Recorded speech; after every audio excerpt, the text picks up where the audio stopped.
Hello, greetings and salutations, and welcome back to the farm. Well, it's been a while. Oh, watering can is ready to go. It's been a while since I've actually played a little bit of Stardew Valley, but after yesterday, I need a little bit of time on the farm. And I actually have to turn my volume down just a little bit there. How are you doing this evening? Nothing Beast here with you, and we've got another round of great gaming for you. So sit back, kick back, and tip back a quart of wild turkey. No. Sorry, that's a Mystery Science Theater 3000 joke there. Enjoy a little bit of farming here. As I clear a little bit of my field.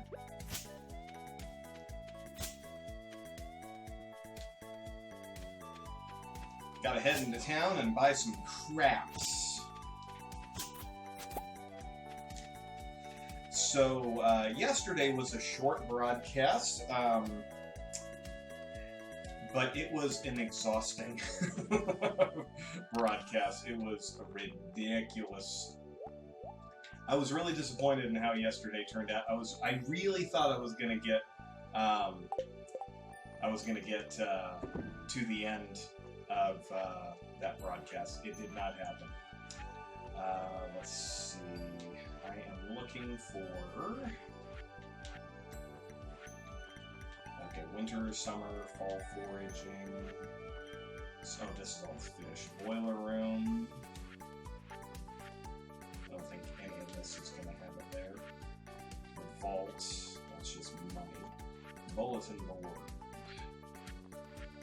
I don't think I have to donate the pine tar. No. So we'll go ahead and sell that. Okay, so what do we have here? It's been a while, so I gotta get reacclimated to everything. We got the copper axe and pickaxe. About to go pick up my copper watering can. And that is all we have. Okay. So...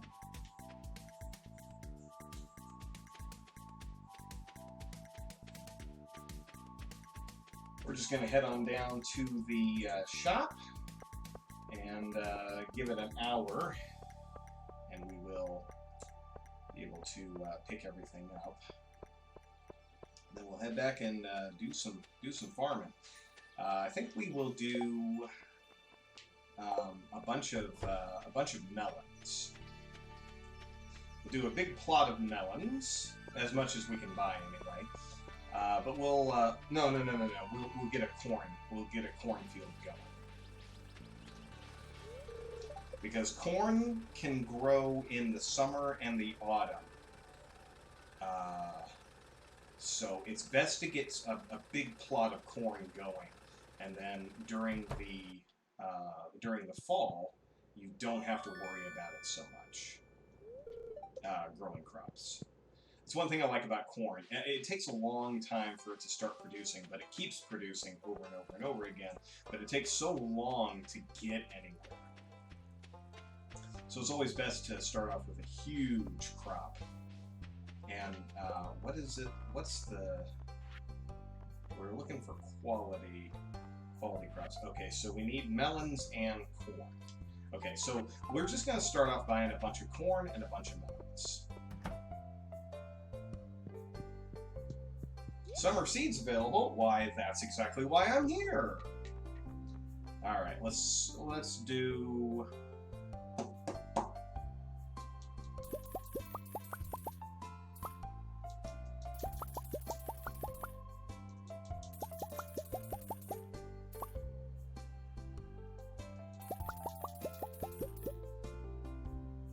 All right, we'll do that. And what else can we do? 15 melons? That's not great, but that'll get us a start. Because if I can get the corn The big thing is if I can get the corn and the melons, then that gets that takes care of the quality crops, and I don't have to worry about pumpkins. But I have 2 seasons to get Gold Star corn. Plus, melons can grow into a giant crop. If you're looking to do giant crops, I strongly suggest not using sprinklers because they take up space. Let's see, 1, 2, 3. Alright, so that's 1. And then we have, oh, wait a second. I need to change something in the options.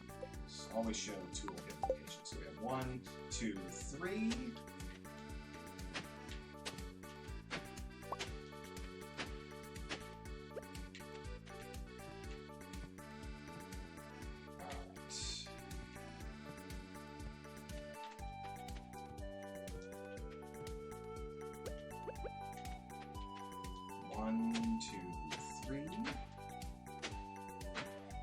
This will be the corn patch. If you want to grow giant crops, there's 3 crops that will work. You can use melons, cauliflower, and pumpkins. Pumpkins are the most fun because you just get a giant pumpkin. It's really cute. But if you want to get one of the best ways that I've gotten one, almost guaranteed, is to plant an 9 by 9 plot.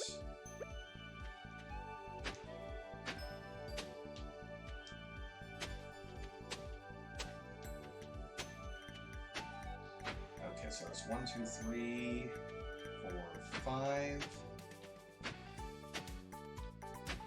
If you the best way of doing that is doing a 9 by 9 grid. So if you have enough money to buy 81 seeds, which I did not, unfortunately, but if you have the plot, that will give you a 50%, almost 50% chance of growing a giant crop.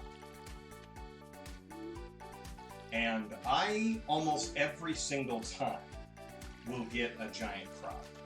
Because when you do a 9 by 9, basically the crops stack on each other, and for every plot of 9, you have a 1% chance.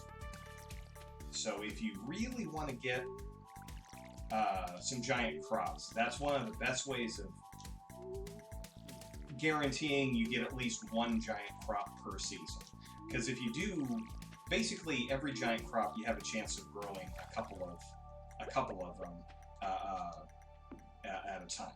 So this right here, this is 1%, this is 2%, and this is 3%. So this field has a 3% chance of growing a giant nut. Not that great of an odds. Oh, we have some maple syrup. So we can go donate that. Alright, so we got our crops in. And I don't have any more money, so unfortunately we won't be able to get any more. So let's go do some foraging and try to get the summer foraging out of the way. Oh! But before I forget, I have a bat cave. Unfortunately, it did not come with a bat car or a batarang or anything like that. All right, so we got an apple. I know we need a couple of apples. But is there anything else we can donate that to? There's a is it artisan? Okay, I've already done the apple for that one. So there is.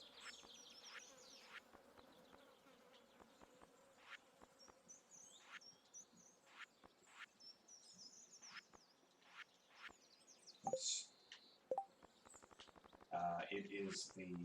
It's not the fish tank, not the boiler room. Is it the vault? No, it's not the vault, because the vault's all money. There we go. Okay, so I need 3 apples for that, and I need to grow some hay as well. Oh, wait a second. No. Hay, not fodder. Hi there, Leslie. It is, yeah, Leslie, no. Okay, do I have any apples? I don't, so let's just put that there. And we have a spice berry. Has the spice berry been donated?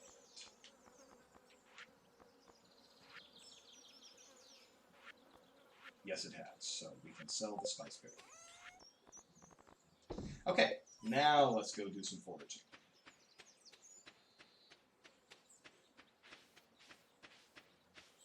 So it's been an interesting sort of day. Yesterday, after I had been messing around with some of the games that I have access to, I'm on the Xbox, and I just recently started up the Game Pass. I've played a few games already on my streams, and even completed a couple of games. In fact, that's where I got Xeno Crisis. Let's see, is the Copper Axe?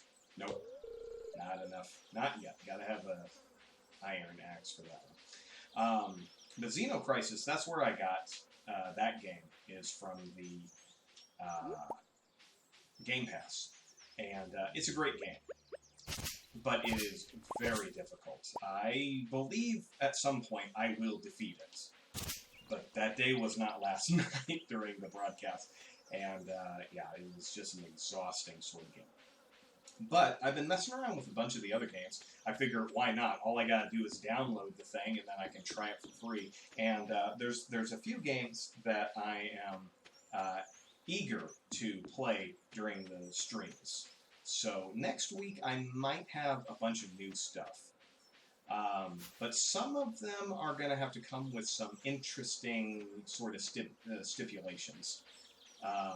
One of them is I've been playing a lot of Today, and I am just having a blast with it. It is Dead by Daylight. Oh my god, I had no idea what I was missing out on. That is a very fun game. It's just, I look at it and I'm just like, this is just hide and seek. It's so much fun. You got to get everybody before Ollie Ollie Oxenfree and everybody opens up the gates and runs out. If you don't know what it is, Dead by Daylight, you play as survivors versus killers, and they're all human-controlled characters. You have 4 survivors and 1 killer, and the survivors have to get these generators running so that they can open up the door and leave and survive. The killer has to kill everybody. It's very simple. But I look at it and I'm just like, this is just tag, and that's awesome. That's a good thing. I'm not saying that it's a bad thing. But I just started playing that yesterday. I played a couple of rounds, but there was so many details. I was like, what am I supposed to do? So I did a little bit of research, and I started working on a little bit of strategy. And I've only been playing as one of the killers. I only have access to about 5 or 7. I don't remember how many exactly, but the base game came with the Game Pass. So I've been playing as one character. I've really been leveling them up quickly and unlocking a bunch of extra abilities and everything for them. And oh, I'm having so much fun. Even when I don't win, it's still fun. In fact, there's sometimes when I don't where I only get like 1 or maybe 2 of the 4 victims and the others survive. Even with the whole thing, it's still fun because every game is just a little bit different because you have 4 different people every single time you play. And I'm enjoying it. It's definitely a lot of fun. So I'm thinking of doing that. The problem that I have is it seems to take a long time to get a game going, so there's a lot of downtime. What I am thinking of doing is, during the day, play and do like a marathon session and just get it ready to go. And then, oh, I forgot to take my donations in. And then play it back as a pre-recorded episode, but cut out all the downtime. I think that would be that would make for a decent showing. And it's like, you know, definitely don't cut any of the game content, but cut out the load screens and all that sort of stuff, and just get to the good stuff. My problem is keeping my mouth shut during the loading screens and save it for the game. So, I would like to. I would like to try that. So we'll see. And who knows if it becomes a popular sort of thing? Maybe turn that into a game session here or something. I don't know.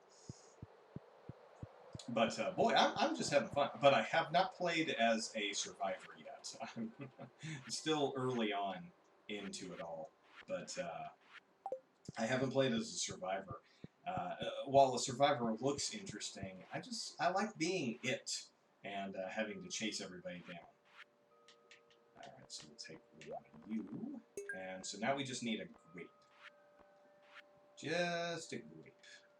And we'll have that one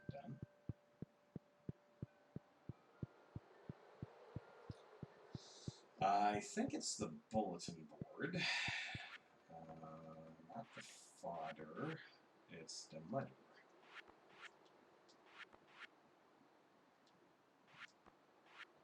There it is, chef bundle. Alright, so I'm going to have to grow some poppies, but I don't know if that's a spring or a summer flower. I don't know if they are available. So, I have a couple of other games that I want to get playing as a broadcast. So next week probably we'll have some brand new games, and very excited for that. Anytime I find a new game to play, I'm always excited for that because it's a chance to see how much reaction I get from that one. Is it something that comes with some viewership or anything? Not that I chase after games that are specific to get me new followers and subscribers and everything like that. But it's definitely more fun when you have people in the waiting room and being able to chat with. In fact, I was over the weekend I saw that Twitch was having some issues, and I think some people were. I saw in the comment section on some of the sources I was at Reddit, and there was somebody who pointed out the fact that there were a bunch of high-level streamers that seem to have a little bit of difficulty being entertaining when they don't have a packed house watching, which, it's unfortunate, but it's true. It's a lot easier to have fun with the game when you have people who are watching and can engage with you. So I don't want to sound like I'm dumping on people. It's not easy doing a show when you know nobody's watching. Oops, completely missed that there. So, we had some jam.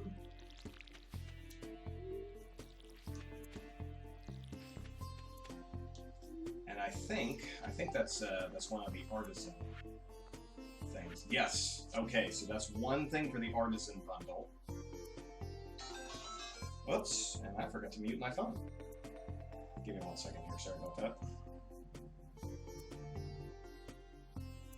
I'm starting to follow more and more people on Twitch, and every time they start up their broadcast, I get an alert. And that's another thing that kind of stinks.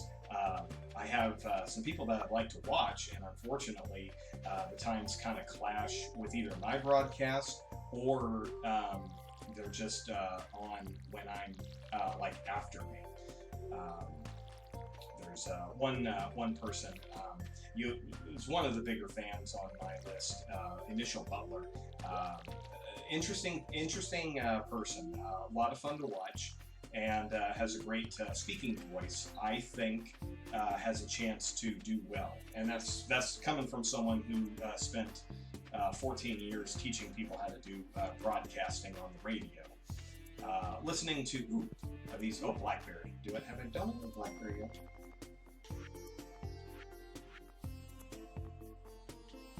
Let's see. It would be a forage. Okay, it is a fall forage. Okay, well let's just turn it into some jam. I feel like if Initial Butler... Well, anyway, Initial Butler is one who was... I would like to watch, but he seems to broadcast after I've finished my broadcast. And when I finish my broadcast, I have to get to bed. So, a few nights ago, my phone went off and said that he was live, and I used that as an opportunity. Ooh, are these grapes? Yes, grapes. Okay, there's another donation right there. So I used it as an opportunity to kind of watch for a while, and before I knew it, it was like after 1 o'clock, and it was like 1 o'clock in the morning for me. And I was like, I got to get to bed, unfortunately. If I do subscribe to you and I don't see, I try to at least catch up on the views with the videos, because I know I'm the same way. I know that people have trouble sometimes watching live, and I totally get that. That's why I'm always thrilled when I come back, you know, a day later or so, and my newest videos, because I always leave my broadcasts up for the 2 weeks that I get to leave them up on Twitch, and it's always nice when I see that they have, you know, dozens of hits that people have been watching. Although I do want to say that I have started getting things ready for posting to YouTube, and in fact I have my first YouTube video and a video game broadcast in a long time. Last night's Xenocrisis is on YouTube, so I'm hoping that I can use that as a promotion to bring people to my Twitch page. Having a YouTube channel, I see a lot of people saying that that's a great way for cross promotion, and I'm hoping that works out. I'm really gonna try to ramp things up in this new year. I'm calling 2021 my year for Twitch. I'm really gonna try to buckle down and get some new content out. I've had so many projects in the works for a while, and I hate that I haven't made a lot of progress on them. Unfortunately, technology is a bit of a hindrance. And I don't want to use that as an excuse. I'm also lazy, so I'm not going to lie. It's also a laziness issue, but the one of the biggest problems I have right now is the microphone that I use for my broadcasting. It's not bad for broadcasting. I know it can be better, and I'm working on that. I actually just purchased a microphone, and unfortunately it's a couple of weeks off because it was a pre-order deal. But I had to take the deal because it was a what do you call it? It was 50% off early bird special.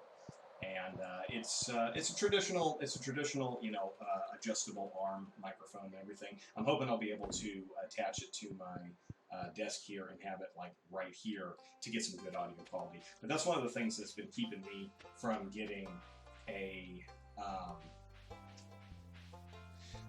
broadcast, because it's just when I do a recording, I do some sample recordings and get everything ready to go. And the audio quality, I'm not thrilled with. So, yeah. Slowly but surely, I am getting it. But, you know, a little bit here, a little bit there. Everything is kind of a mishmash. And eventually I will get to the point where I won't be buying new things. It will be replacing older things.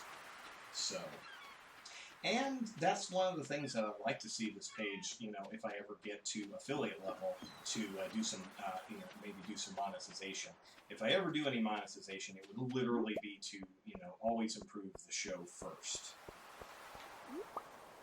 And I'd be very happy if I ever reached that, to where I could get some, you know, higher quality level. Like, I don't mind working with lower quality, decent items, but I'd also like to buy some, you know, higher quality sort of things, and just to keep things professional. Oh, you're like all dirty.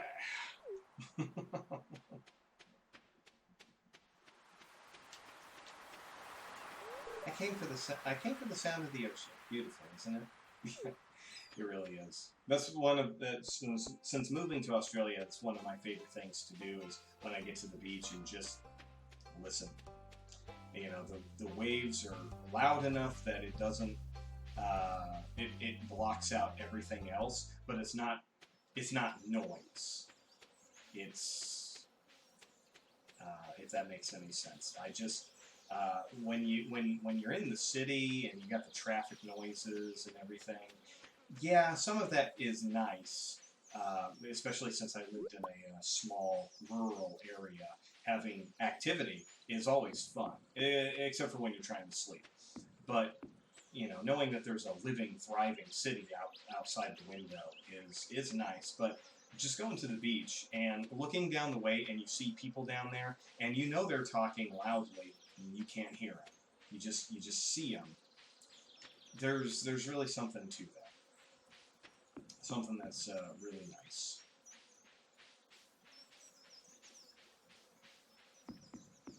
And you don't have to get away from it all. You just go to the beach when the tide is crashing against the sand, and wow, it's just so nice. It's a natural white noise machine. It's very relaxing. The only problem I have is since I came from a rural area, I have yet to get to that. What do you call it? Get to that point where I just instinctively take my shirt off when I go to the beach, because it's an appropriate place to do so. Where I came from, there was no beach. You had the river, but nobody had their shirts off. Nobody was at the river to enjoy their time. They were there because they were passing through. So, I was always t-shirt and jeans individual. Slowly, and my wife is thrilled about this, I'm slowly becoming a shorts person. It's not that I'm ashamed of my legs or anything. It's just it doesn't feel normal to me. It feels weird, but not uncomfortable. Just weird. Like something just doesn't feel exactly right, but I can deal with it. So,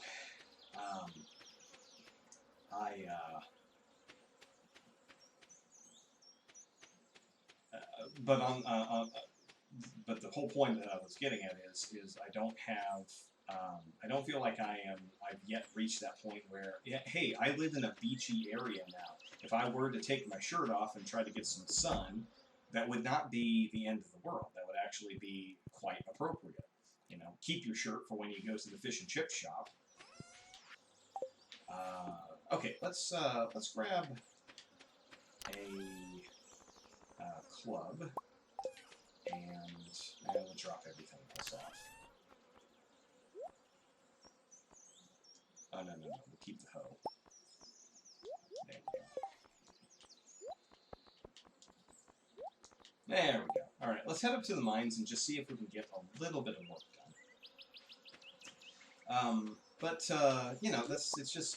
It's a completely different mindset from what I've had for my entire life.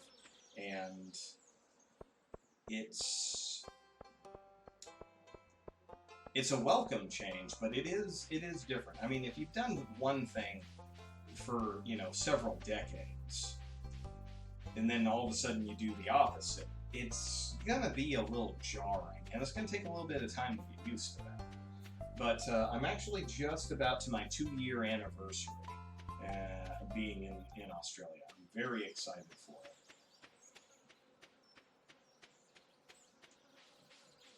it. And it's actually this month. I came here in late January of 2019. So I'm very excited to see how this year. Oh my God, that was a hell of a knockback. Get him before he starts forming a cocoon. I'm very excited for how this year is going to go for me in Australia. I was chatting with an Aussie just yesterday. Took the dog out for a walk, went for a bike ride, and there was a gentleman who saw our dog, our puppy, and wanted to come up and approach us. And we had a nice chat with him, and we got talking about it's very obvious listening. The second you hear me open my mouth, you know I'm not from here. So naturally, there's always that go-to conversation piece. Everybody asks, "What do you think of it here?" And I always tell them the honest truth. I love it here. People are lovely. There's some jerks, but you can't have everything. But overall, I find the Australian people to be very kind, very open, and they don't take life so seriously. And that's one thing that where I came from was very different. Yeah, everybody just took things so seriously, and me, I don't take things seriously at all.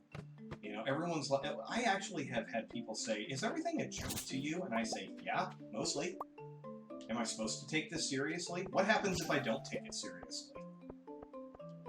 What happens if I don't act like somebody's funeral is the end of the world? What if I don't mourn the way you do? Everybody was just so serious and so uptight. And in fact, my wife, who is Australian, that's one of the things she said, kind of attracted her to me, was the fact that I am not like the Americans that she's met. And she's not the only one who I've heard say that. When I was working at a job, I ran into an individual, and his first impression of me was not a pleasant one. But I found out later on the reason why is he does not have a very high opinion of Americans. His reasoning is, most Americans that he's run into have been, know-it-all jackasses. And I looked at him one time and I said, "Dude, why do you think I'm here?" Where I came from, I didn't get along with a lot of people. And it really kind of sucks. Didn't have much of a social circle, mostly because everybody was so like-minded, and I didn't like what they wanted to do. A lot of people are like, well, let's go watch the races. I'm like, I don't want to watch a guy drive a car for 5 hours. Well, what's wrong with you? I'm like, nothing's wrong. I just had a different opinion. I like different things out of life. I'm not saying yours is bad. It's just not something I want to do. And that was one thing that I hated about where I lived. If you didn't like something as much as they liked it, you were taking a shot at them. And I'm like, no, I'm absolutely not. If you like watching people drive a car in a circle for hours on end and drinking beer, that's fine. I'm not saying that you have to not like it. I know that's kind of a simplistic way of explaining it, but that's what it is to me, But then, I talk to people and I'm just like, I love playing video games. And they're all like, I can't imagine just sitting down and just playing those damn things for hours on end. I'm like, okay, but you don't have any problem sitting and watching someone drive a car for hours on end. Why is what I'm doing so worse? Because it was never a matter of them not liking it. It was always a matter of, I don't like it, you shouldn't do it. Oh, out of order, that's right. And and to me that was the difference. I don't like racing, but I see the merit of it. I just don't find it entertaining. Well, you're a communist son of a bitch, and you need to learn a bit of your heritage. And I'm like, no, I don't. There are billions of people in this world, and everybody likes something different. Just because most of the people in this area was the area that I grew up in. But I'm digressing an awful lot. I'm just very chatty today. So I was talking to this Australian, and the conversation came up, and they always ask, are you here permanently? And I would always say, yes, I've moved here. And then I usually follow that up with, I'm actually planning on going for my citizenship. And every Australian I have said that to has said, that's great. And I'm like, you know, that's such an awesome, you know, mind frame. You know, they look at an individual and he knows nothing of me. But I'm a foreigner. I am absolutely a foreigner. And, oh, I've already donated one of these. Well, I'm going to keep it just for now. And that's one of the things that I love about this area. I am not from here. I am a foreigner here, and a lot of people do not find that to be a problem. Whereas where I was from, yeah, my wife ran into a lot of issues with that, and it was disheartening. It was very upsetting to know that the place that I had called home my entire life did not want anything to do with the person that I had chosen to spend the rest of my life with. So I was like, all right, well, if she's not welcome, I'm not welcome. So that's one of the reasons why I just, you know, packed up and, oh, I already had 9 melon seeds. Oh, totally forgot about those.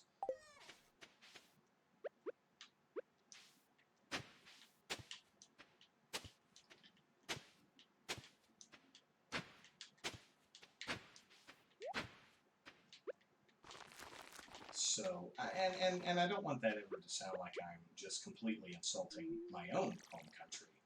Oh, I'm not going to make it. Oh, fell asleep. Dang it. I didn't realize what time it was. But at least I got the crops watered and in the ground.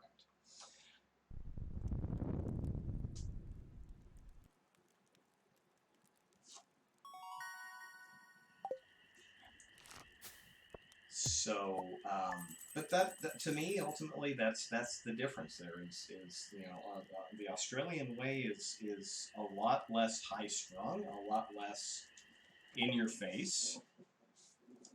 And I'll say one thing, you know, there have been so many times where I've gotten into conversations with Australians, and they're always polite until they find out where my opinion lies, and then they start wanting to talk politics.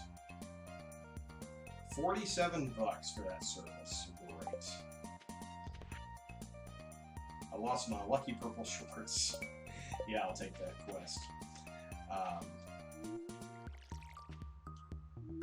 So yeah, that's, to me, ultimately, that's the fundamental difference. If you've ever wanted to know what's the difference between an American and an Australian, and I've not met a lot of Americans. Unfortunately, I've met enough of them that, you know, one way or another, it honestly, it feels like it doesn't matter what way you lean politically, whether it's left or right, everybody's out to fight. If you're an American, everybody's so ready to fight. And, you know, me too. Years and years and years, I kept up the fight and everything. I got tired of it. I was like, you know, everybody wants to change my opinion. You're never going to, because they don't want to have a conversation that's about, you know, facts and everything. And you know, and too many people that I've spoken to have decided that facts aren't going to be the issues that they. Facts are not going to be the things that change their mind, which is silly. You know, because if I have a thought and new evidence comes up, I look at it, verify it, make sure that it's believable, and if it is, and if it goes into conflict with my previous thoughts, well, guess whose mind is going to get changed? I've changed my mind on a lot of topics. And what I hate is there's a lot of people who will throw that right back in my face. You know, they're like, well, you were like this for 20 years. I'm like, yeah, and then I learned something new. Now I've changed my mind. That's how it's supposed to work. But, you know, like I said, a lot of Australians are very, very polite when it comes to controversial topics. They don't want to get in on. Like I've never had an Australian come up to me, find out I'm American, and immediately just start shitting all over President Trump. They wait until they find out that I shit all over President Trump, and then they join. So and I appreciate that. Because they don't want to have that conversation until they know where I'm at with the whole thing, and it's a nice sort of place to be. Yeah, we'll go ahead and get that upgraded. So yeah, it's one of those things. It's like and I've run into Australians who have opinions, and they're very strong about that opinion. But what I like about them is no matter how many times I've had a conversation with, whoops, oh that's right, I turned it in. No matter how many times I've had a conversation, it always is respectful. It's always been mutually beneficial. I don't know all the answers, and most of the conversations I've had here have been with people who also agree that they don't have all the answers. In fact, my last manager, when I was working in Sydney, we would sit down, and when it was a slow day and there was no work coming in, we would sit down and just chat and wait for some calls to come in, and from the management crew, and we just sit down and we just have really long conversations about Australian politics, about American politics, and everything. And it was always friendly, respectful of each other's views. And what I loved was this manager would ask questions. He wouldn't just make an assumption. He would ask a question. He would be like, "Okay, so you guys have this in your political, in your politics. What does this mean?" And then I would explain it as best as I could. And then and I would do the same thing. I was like, "How exactly does it work here?" And a little bit here, a little bit there, back and forth. And he would learn some things from me. I would learn some things from him. And I'm like, I love that. I love that. That's where the discussion always was. Because that's it's so many years of my life. Every person who wanted to have a conversation with me, they just wanted me to back up what they already knew. They didn't want to learn anything. They didn't want to have a discussion. They just wanted to be reinforced. And that's not how you grow as a person. That's not how you learn anything.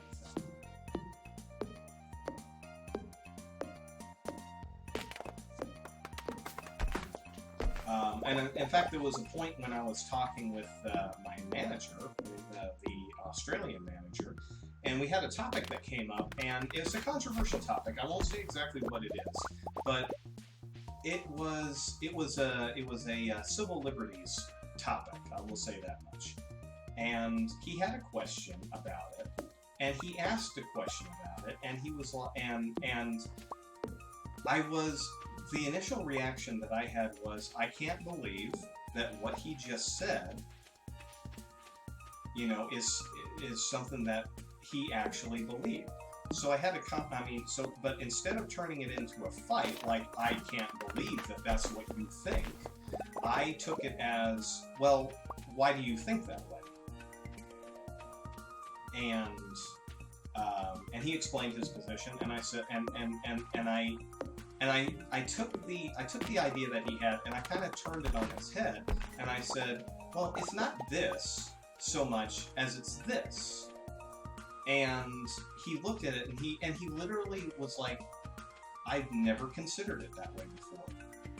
And he was like, you know what, you're absolutely right. And it was something he wasn't like upset over, but it was something that he was pushing towards hostile. Maybe hostile is not the right word, but it was something that he viewed unfavorably. And you know, and I gave him my point of view on the whole thing. And basically, it was concerning, you know, equal rights and certain groups gaining ground. And he was his main concern was when other groups are emphasized, he says it feels like his group is losing ground. And I said, it's not that you're losing ground, you're just not the focus right at the moment. But just because you're not the focus doesn't mean that you're losing ground. It's just nobody's talking about you right now because you already have the rights that other people are fighting for. And he had that moment where he just had that look on his face where he was like, I get it now. And I was like, that's so nice to be able to have that kind of conversation with somebody and both of us walk away being better. And I've missed that sort of stuff so much. That is something that I've wanted so much in my life. And that's one thing that I love talking with Australians. It's so much more pleasant, you know. And some people do get heated. I'm not going to lie. Some people do get heated about it because they're very passionate about their beliefs, and there's nothing wrong with that at all. But I've never had somebody turn a conversation into a fight, and I like that. Do I not have any coal? Sure looks like I don't.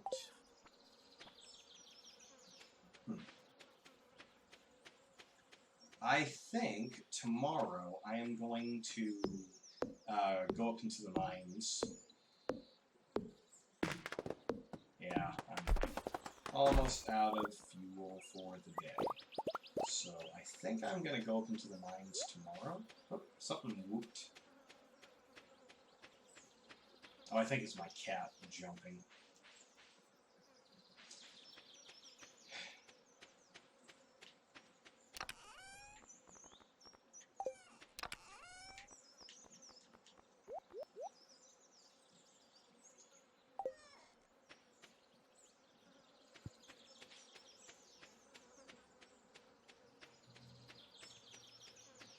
Okay, yeah, I don't have any more energy. Waiting for the crops to come in. Okay, so now we have, what do we have? We have 1, 2, 3, 4, 5, 6. Okay, so now we're at 6%. Still very slim. If we end up getting a giant... Oh no, they're not growing together. That's the other thing about giant crops. You can't grow a plot one day and then a plot another day. They don't stack because they're not growing at the same rate. That I know of, anyway.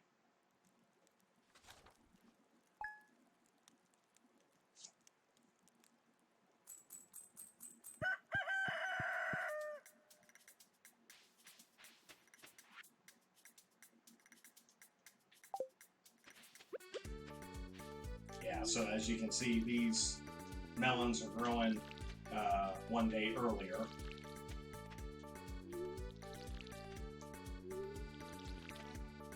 So unfortunately, this, let's see, this, and this won't stack together. But that's okay. The main thing is getting all the corn in and just trying to get, if we don't get 5 golden melons, then we will just work on the pumpkins in the fall. Because we got the, what do you call them? Parsnips. We got the golden parsnips. Oh, but now that I got some more, cash, I should probably get some more, get some other crops growing. Because what's the summer crop? Yeah, I gotta get some tomatoes, peppers, and blueberries. But I only have to grow 1 of each, so not that big of a deal.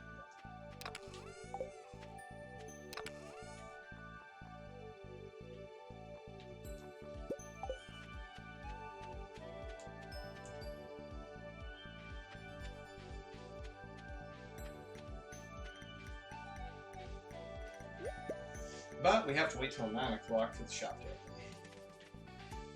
open.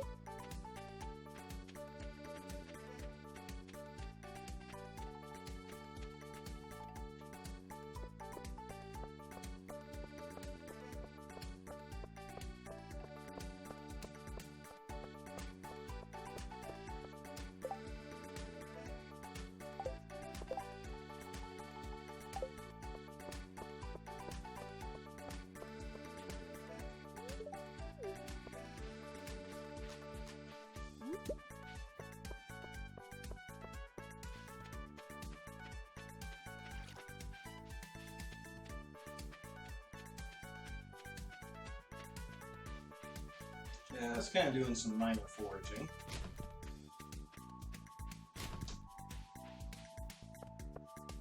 Alright, shop is open. Farmer Jazz. Let's see, let's buy 1 tomato, 1 blueberry, and 1 pepper. Oh, wheat! How much wheat do we need?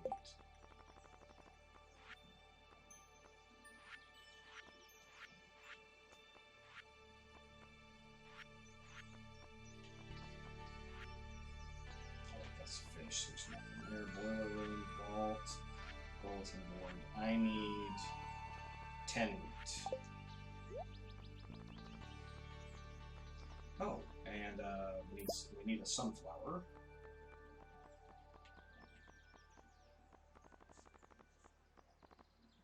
And a poppy.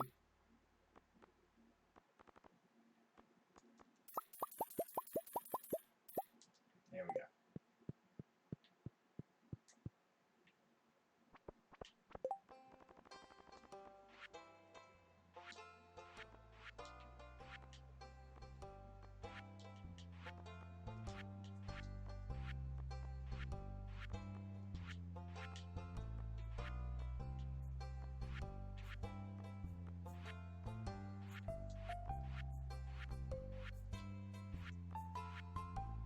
There's the sunflower.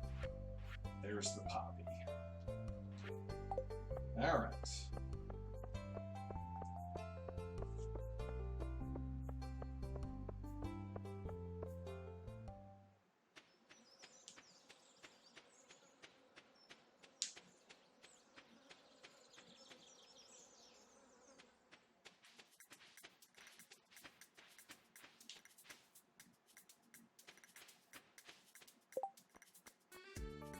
Well, let's see. We got 1, 2, 3, 4, 5.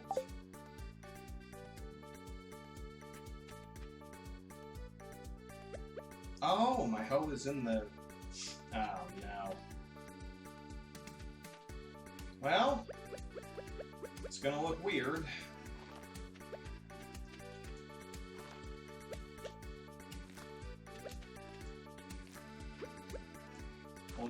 Let's see. Won't be able to get the wheat put in right away. How long does wheat take? 4 days to mature. Oh, that's not too bad.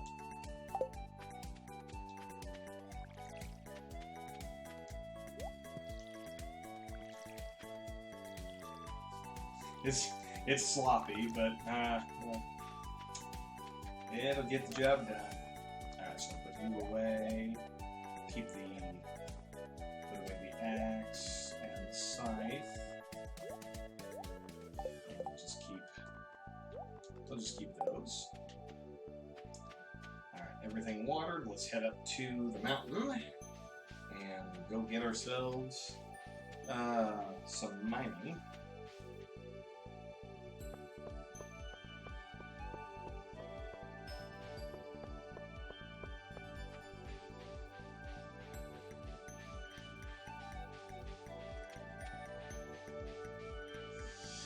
And I gotta remember, tomorrow is Friday in the game, and check the traveling merchant.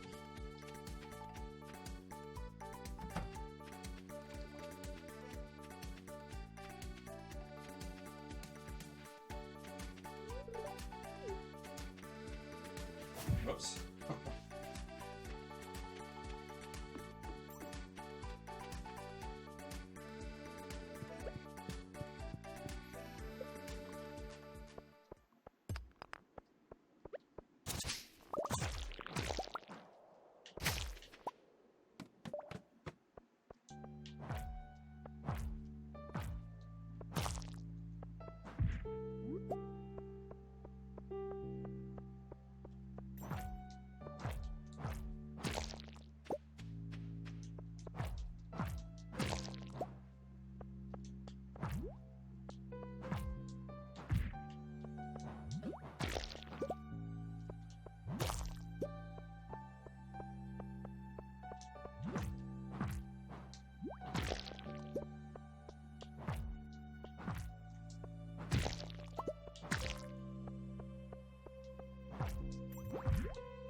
Yeah, I guess we'll head more for the lower levels. Luck seems to be with us right at the moment, so let's not waste it.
Jesus.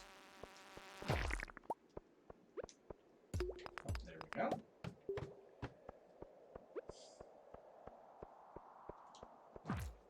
Getting a lot of monster areas on this run.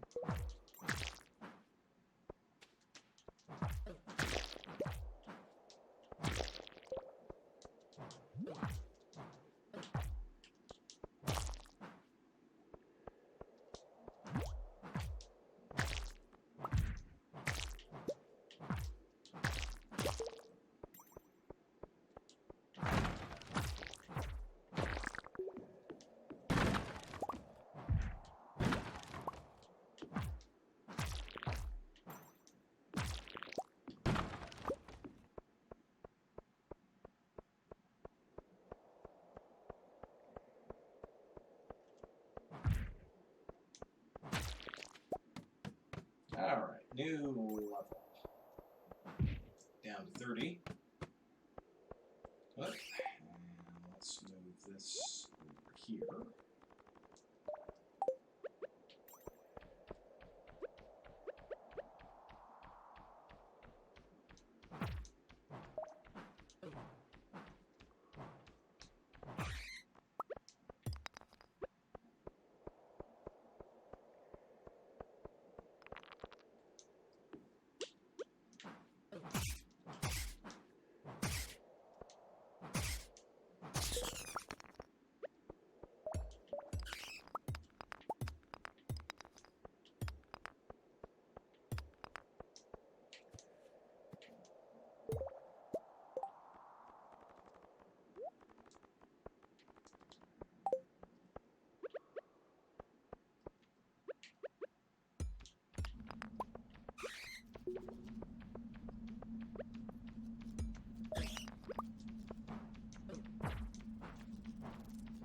over here. This is bad.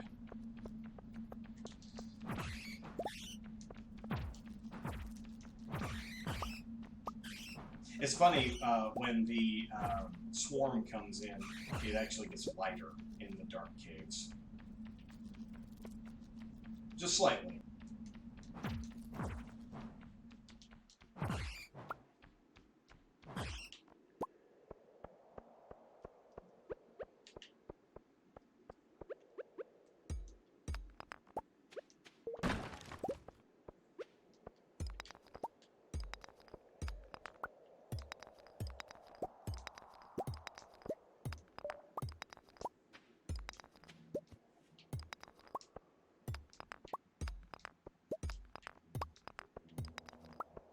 Oh, there we go.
definitely unnerving watching those green eyes in the dark.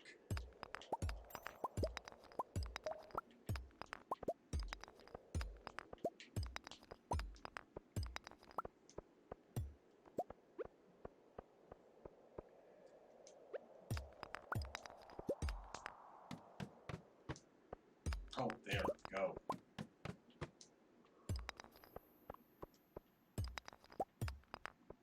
This is probably as far as we're going to get. Yep, we're already out of steam.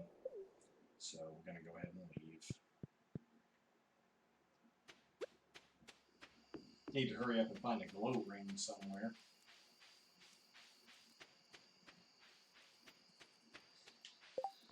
Let's see. Does that mushroom need to be donated anywhere?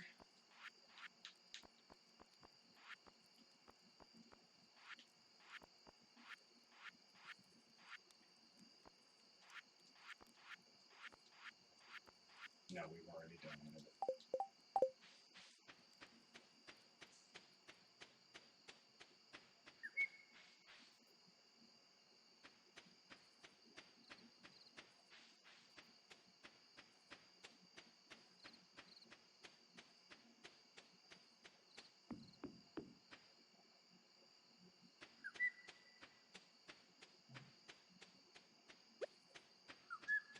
A little blackberry jelly.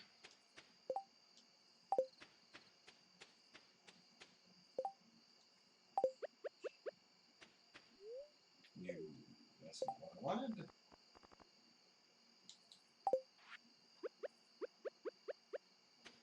Nope. Well, we tried. You never know till you try. Alright, let's donate you. We'll keep that. We'll sell the bat wings. Blackberry jelly. Sell the crab. And I think that'll do it.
Alright. I don't think our copper hoe will be available, which is fine. Just 463 for all that? That seems a little light.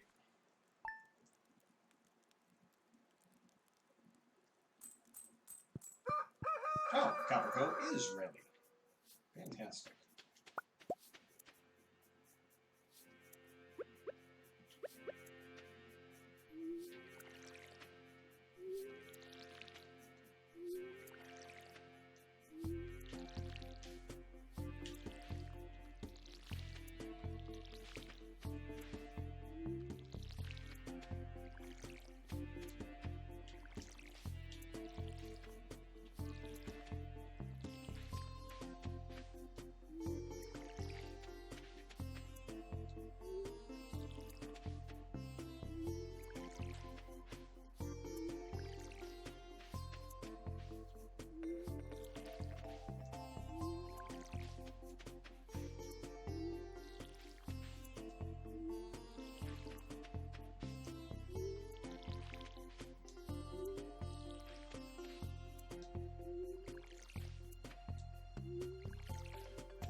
those going.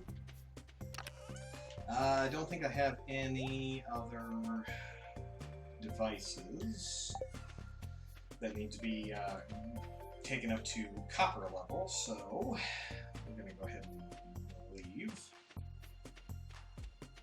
And we'll take this route because I want to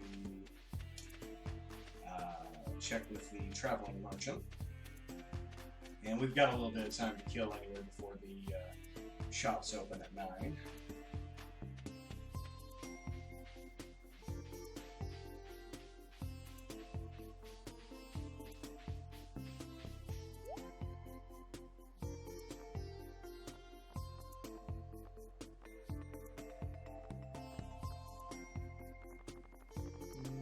Let's see. Do we have the wild horseradish? I think that's a spring.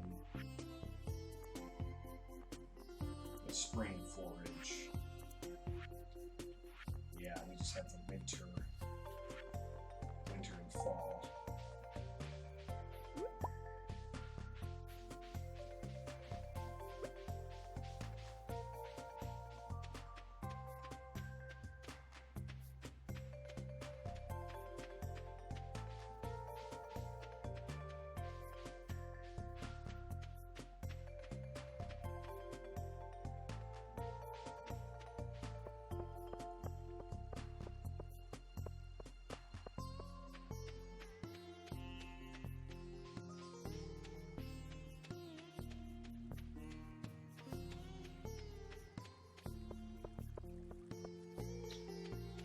Boy, it takes so long to get around when you don't have the minecarts. Alright, let's move that over here. And everything moves down a slot. And let's process a couple of geodes.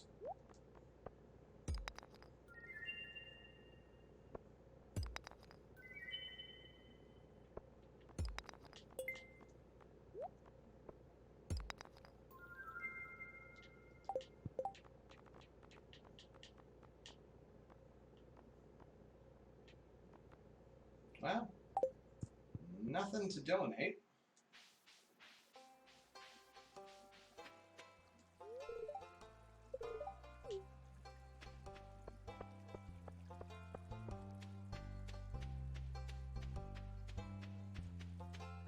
Go check, see if there's any seashell foraging. Ah, there's a little bit.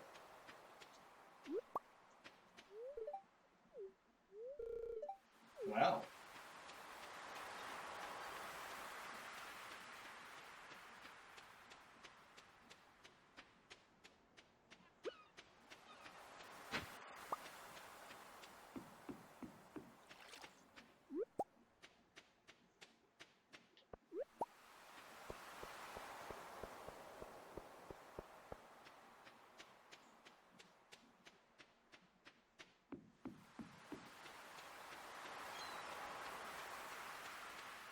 Alright, back to the farm.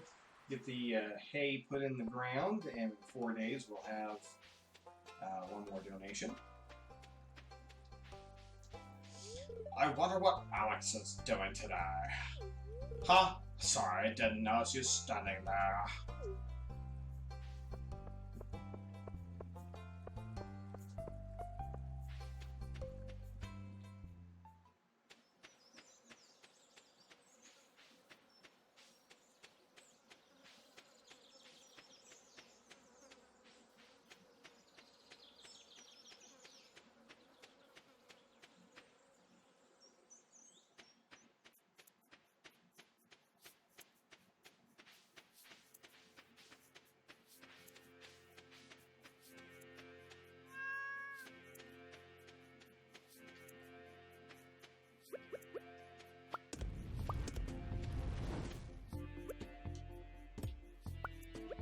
Alright, well, we got 10. So we'll just do 1, 2, 3, 4, 5.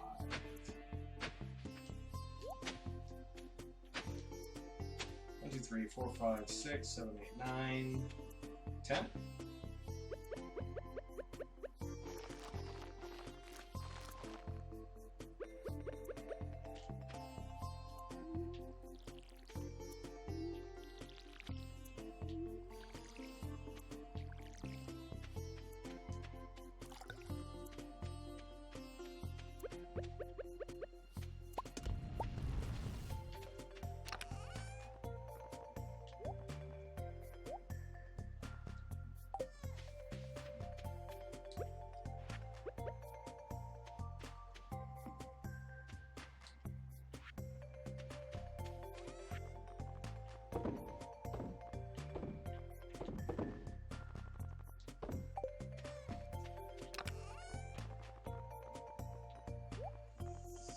Okay.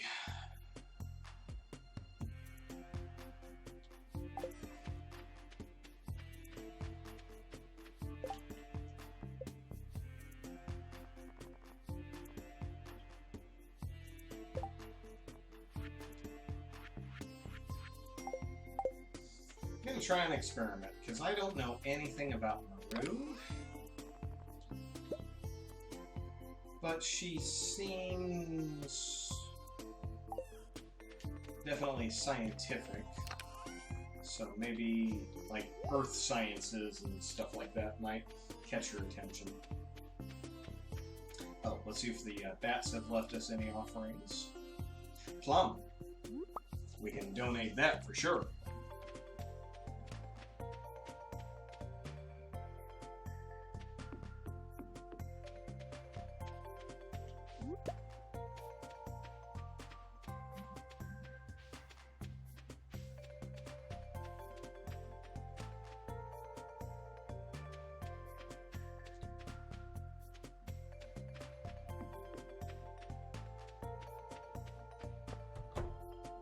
Oh, perfect.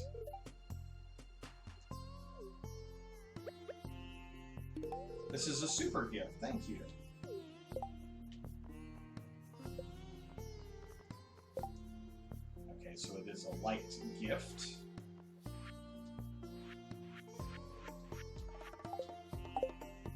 Alright. I actually was saving those for, I think it was Haley. Not Haley. Abigail. Oh, no. Not at all, bud. Here. This is a great gift, thank you.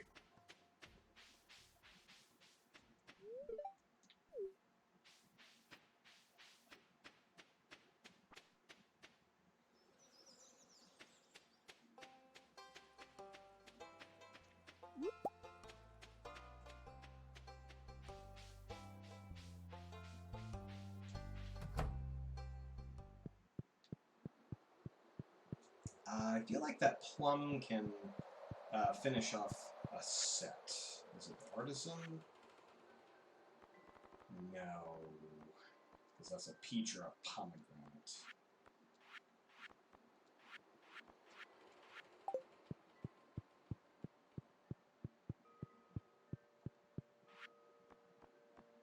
Fall foraging. Was there anything else? I feel like there was something else. Craftsman. Bulletin board. No, that's a pomegranate.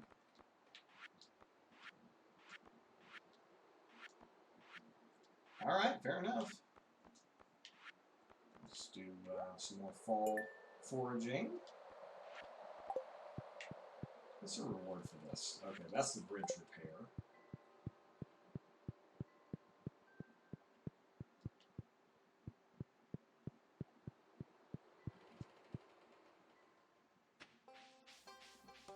I really should work in some fishing.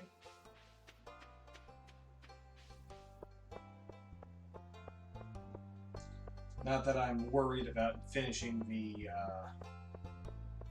fishing bundles. The reward for that is definitely not worth the effort. But finishing the community center does have its own reward. So let's do that, and grab the fishing pole. Ah, there it is. And let's take a look at some of the bundles to see what we have. Specialty fish, river fish, crab pot. Oh wow, we're only one away from the crab pot. I probably should just buy a crab pot or something and get that. Got the lake fish, the ocean fish.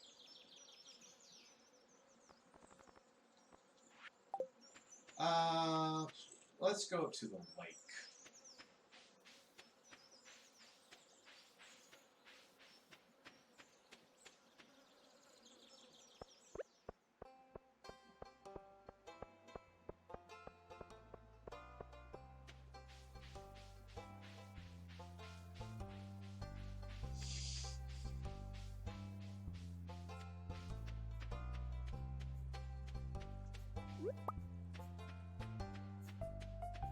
Can I...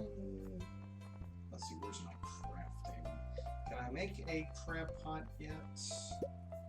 No, I don't have that recipe. So, I can buy one, but I think they're like 1,500 at the at Willie's shop. And, yeah, I should get one just to finish that bundle.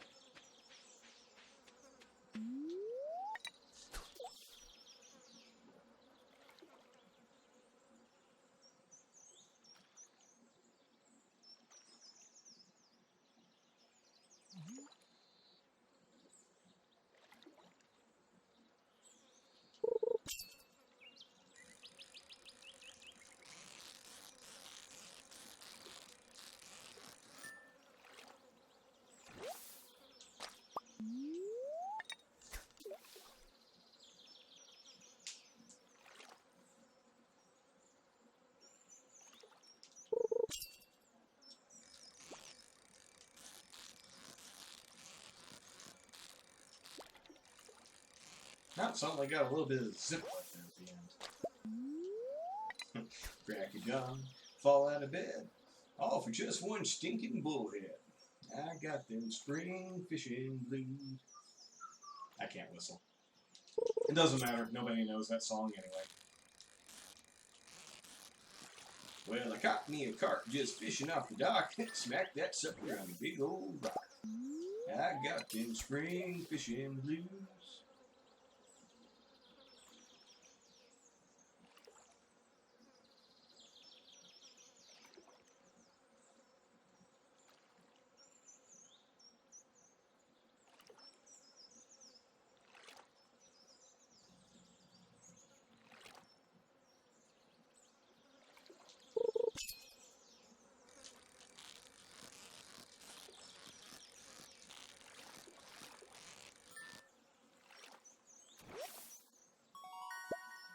I'm looking for bass, looking for pike. Can't even get a mosquito to bite.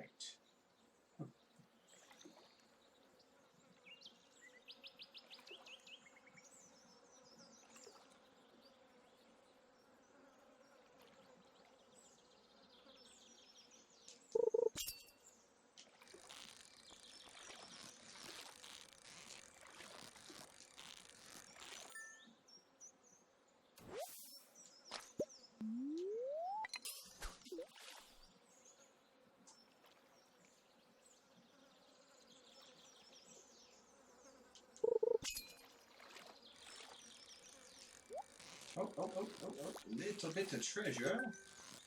Other than that, the fish does not put up any kind of a fight. If I had a bigger strike zone, ooh, amphibian. If I had a bigger strike zone, I probably could have gotten perfect along with that treasure, which very rarely happens.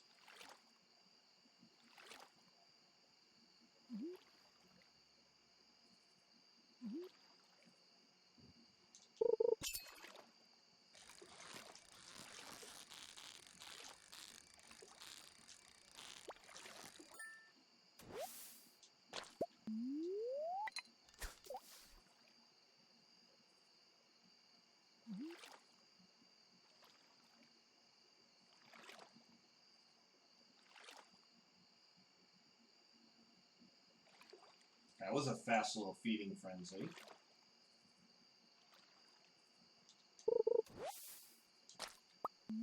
All I got out of it was a stinking Joja Cola.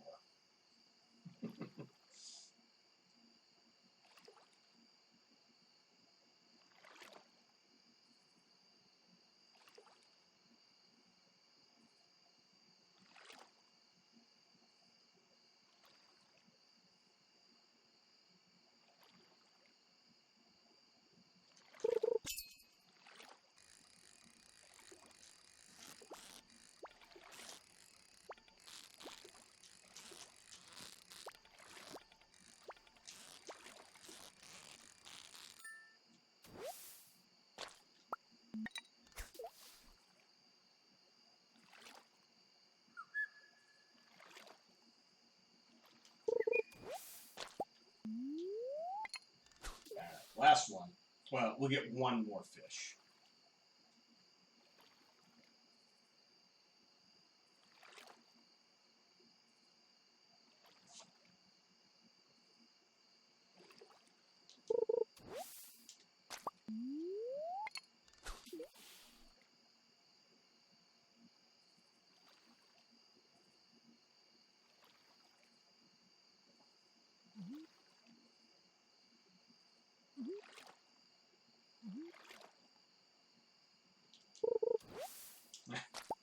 Now the game knows that I'm just here for one more fish, and it's not going to let me have one.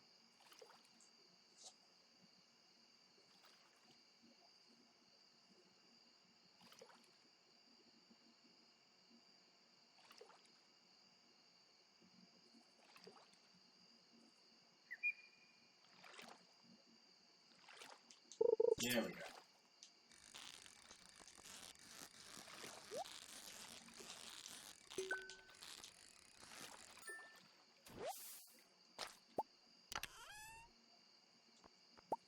Getting a lot of bait. Don't have a fishing pole that can use it, but I got a lot of bait. Alright, let's see.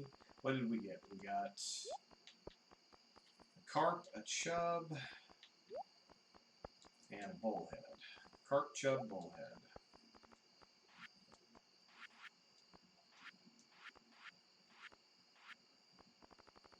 Alright, we can donate the carp and the bullhead.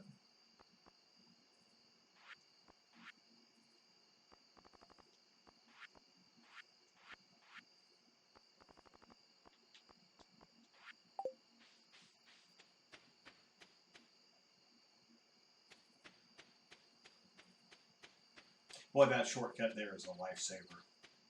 I had played so many times and not known that it was there. Either that or it wasn't there. I'm not sure when that got added. But yeah, having to go to the community center, or thinking that you had to go to the community center to see what donations that you have was rough. Alright, we got a chub.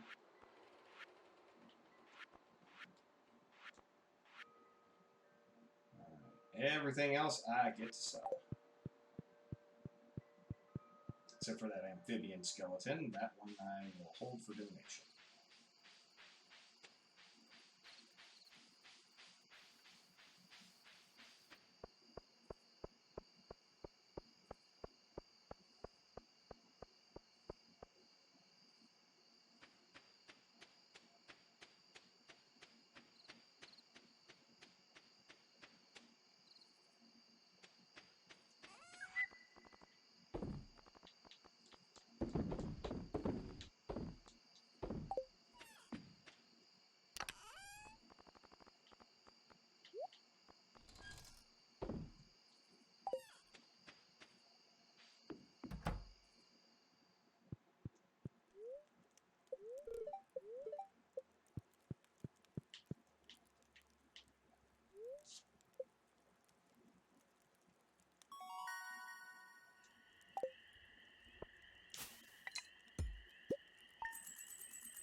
I'm getting quite the little field here.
Alright, all crops watered.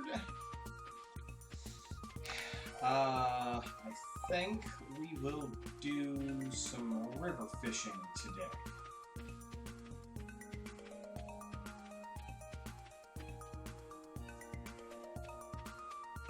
We have enough for a crab pot, but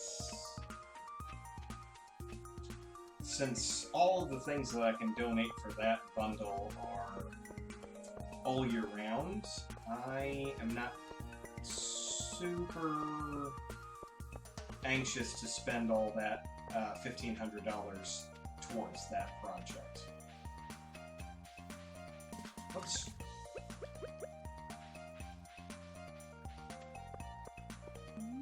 I would rather hold off until I have the ability to construct one for myself, just to make sure. Because by the time I get that, I ought to have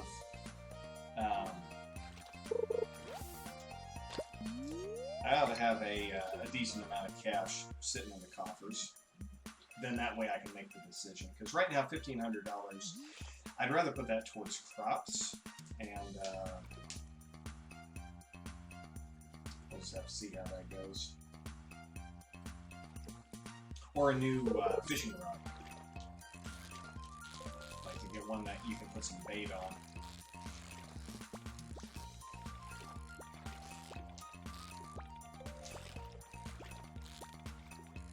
Oh my god, where'd all this fight come from, fish?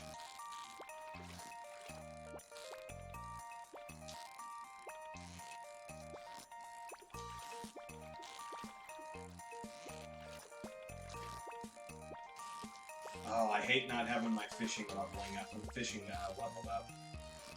This should not be this difficult of a fight.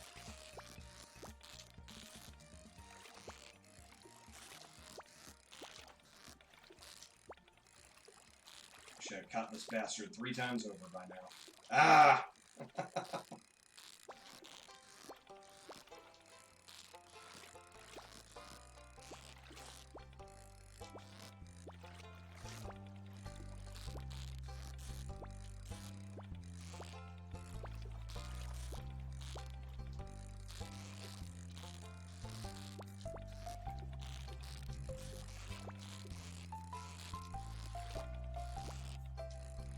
Oh my god, this is ridiculous. Come on, fish. Stop fighting so hard.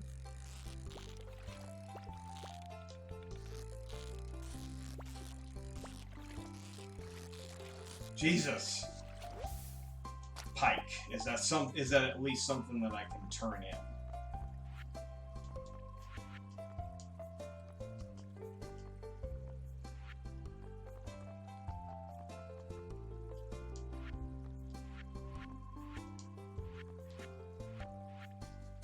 No, it's not.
Sure getting a lot of sunfish.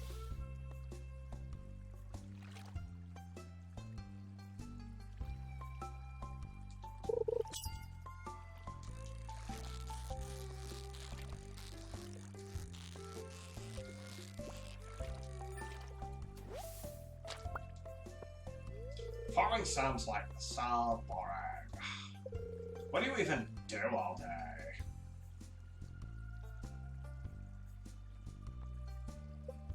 Huh, sounds like a lot of work.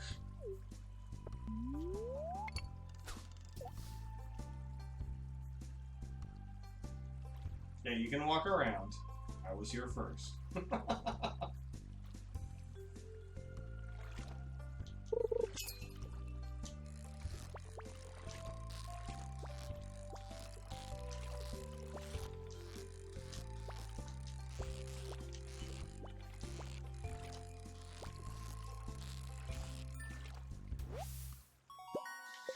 Alright, what do we got? We got rainbow trouts, we got pikes, we got sunfish. So, what donates to the green fish? Sunfish, catfish, shad, and tiger trout. So they're not even close to being done. I think some of these are seasonal fish, though.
Oh, he's not even there.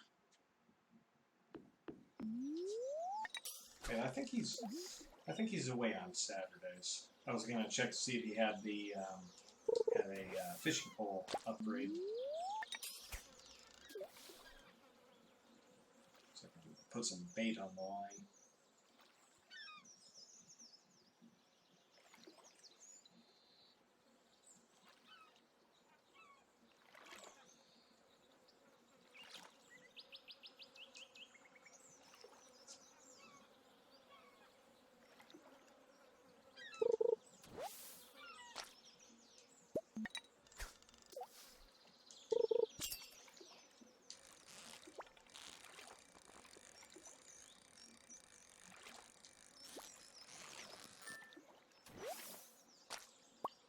I think that's something I can donate. Is that a specialty fish?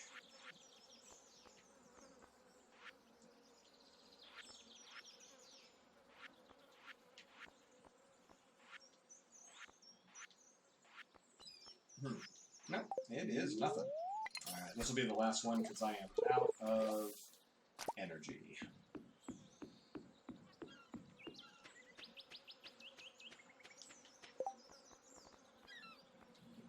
So I can't remember. What did I...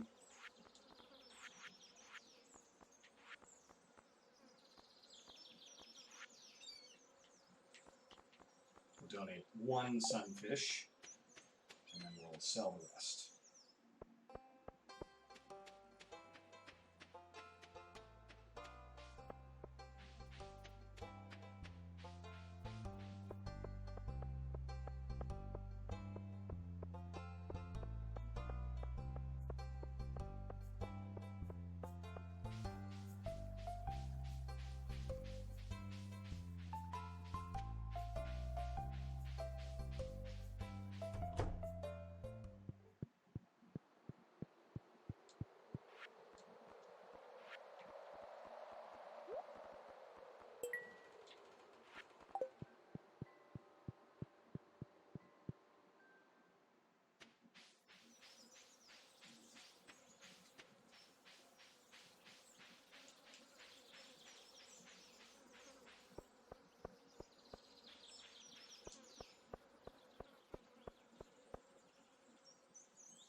So we tried an amethyst, but let's see what a quartz will do for Morin.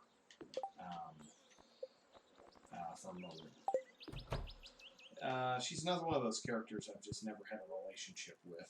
And I'd like to see what some of her story. There we go, crab pot right there.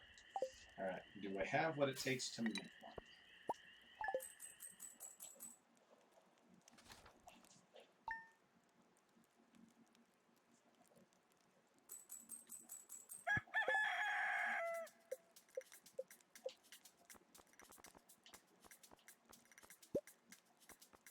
Wood and iron. Nope, I don't have it. Ah, deluxe fishing pole and some bait. Yes. Alright, that's what I was looking for.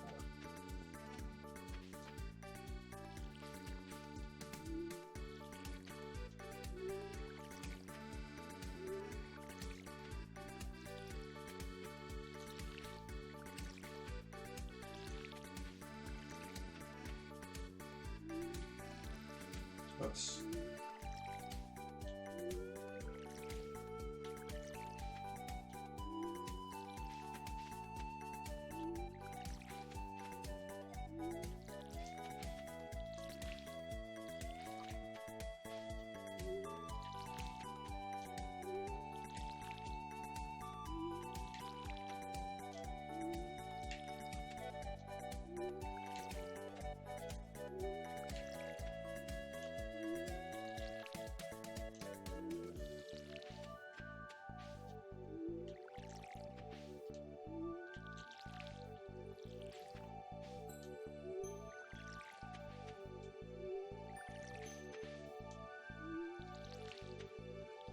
Oh, how did that happen?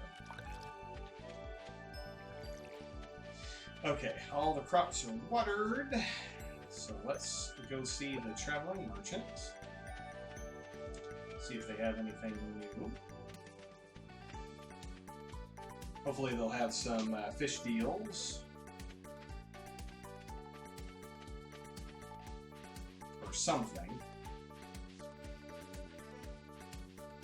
Something worth purchasing. Largemouth bass, I think that'll work. I think an oyster, cheese, wheat. We'll definitely take the wheat and the cheese.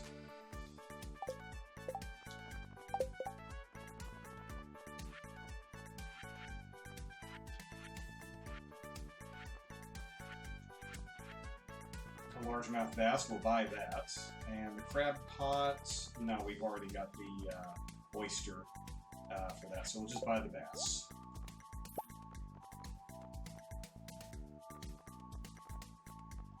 I don't think there's anything else, so we'll just take those and get those donated. Let me see if the cheese animal bundle. Ah, artisan. Yes. So that is one more donation towards. Awesome.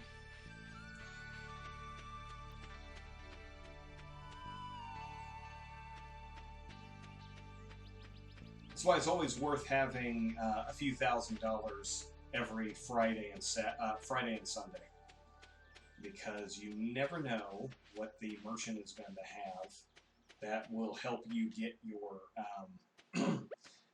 checklist done. It will. The only thing, as far as I know, the only thing that the merchant does not carry that can be donated are the quality crops. Those you have to do yourself. But other than that, everything else can show up, as far as I know. I might be wrong on a couple of items, but as far as I know, every item that can be donated.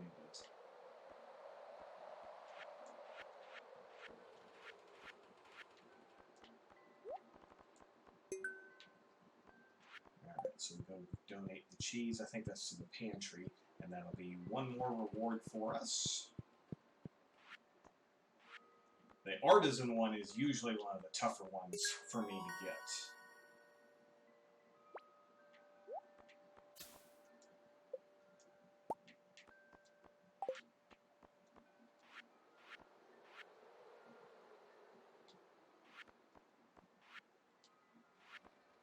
Yeah, these ones right here. You only have to get 3 of the 4, but yeah, this is one that she will not carry. So don't expect those.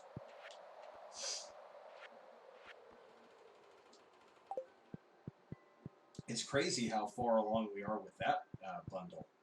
That one has come along a lot.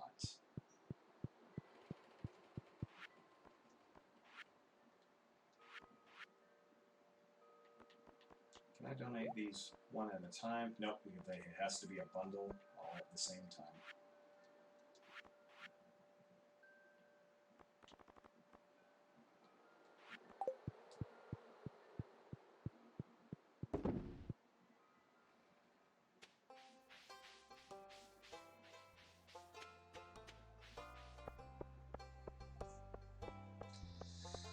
Okay. Well, I was gonna check with Maru to see if she would like a quartz. We'll try it a little bit later. Right now we're closer to our fallen.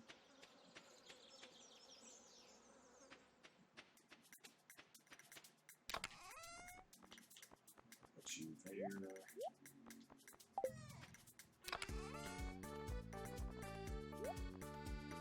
Okay, so I have the goat. I have the goat milk, but I need a large. I need a large goat milk. Yeah, that's just a standard. The reason why I got the goat milk is because I was waiting for the chance to make a goat cheese out of this, and now I don't need to because that was the artisan bundle.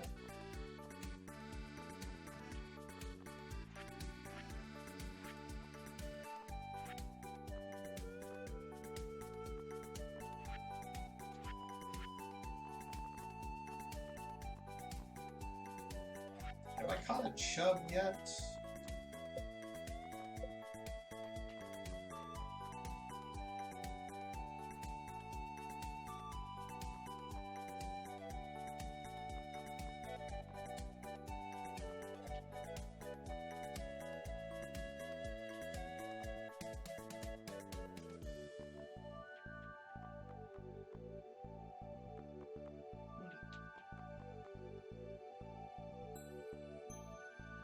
Freshwater fish.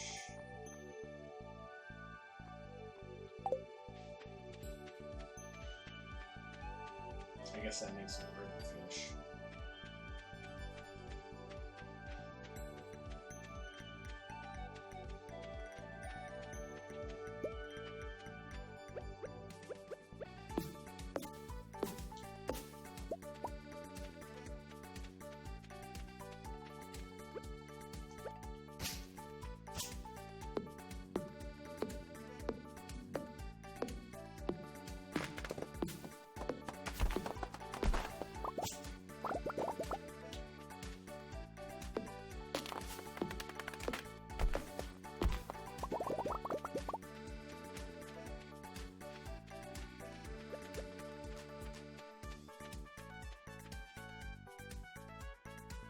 Oh, a peach. I know that's something I can donate.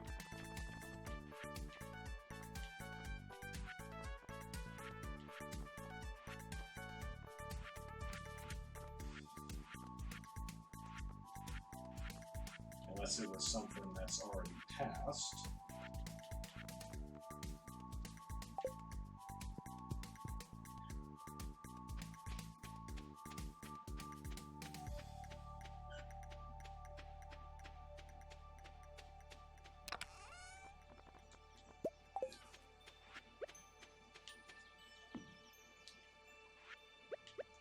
There we go, make some peach wine.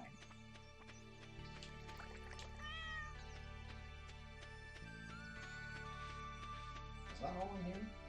Yeah.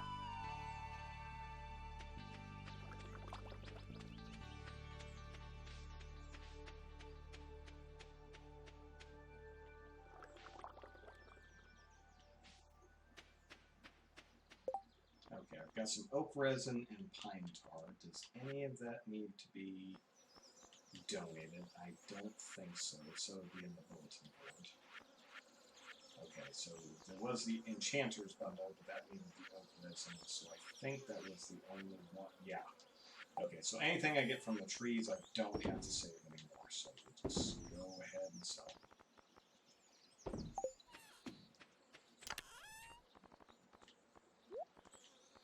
Alright.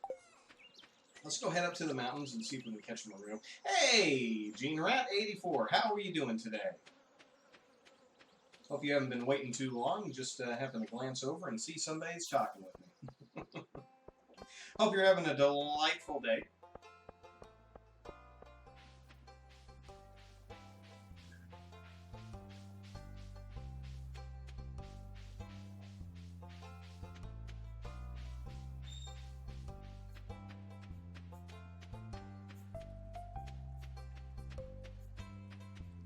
Oh, there she is. Alright. This is a super gift. Thank you. Alright, let's see how see what she thought of that. Okay, so it's a liked gift. Alright. Did it say when her birthday was? 10th day of summer. Okay, we'll have to keep that in mind. This is Sunday, Monday, Tuesday, Wednesday. Okay, so it's, her birthday is coming up on this Wednesday.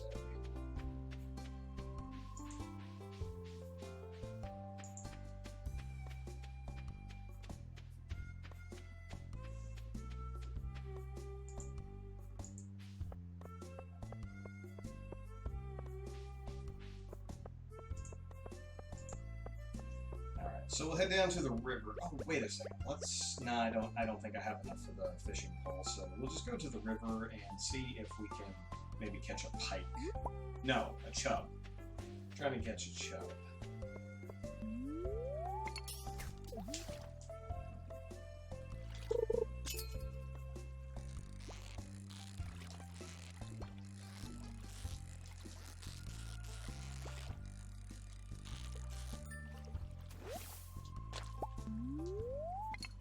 Worst case scenario, we just continue leveling up our fishing.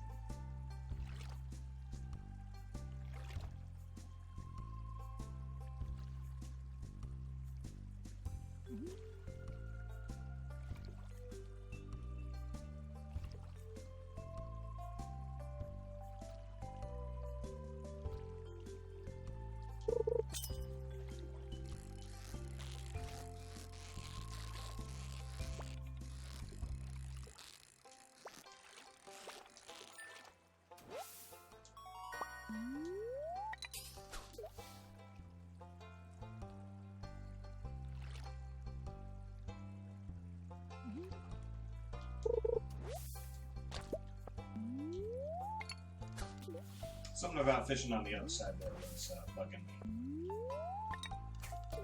I think it's the placement of the meter.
Yeah, stop fighting so hard.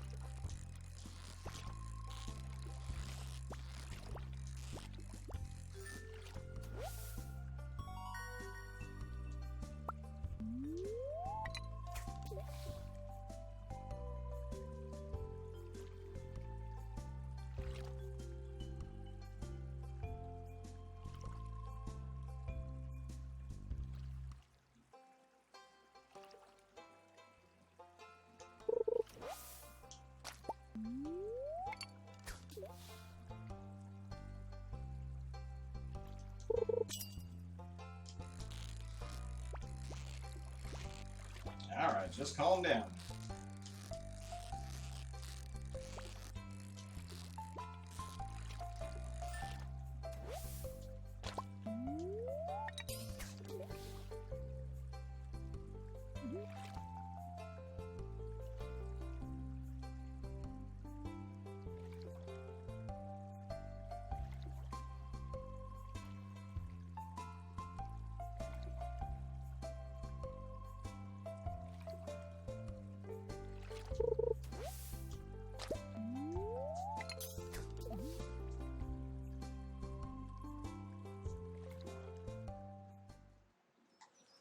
Every time the music cuts out like that, it always makes me think, what's happening?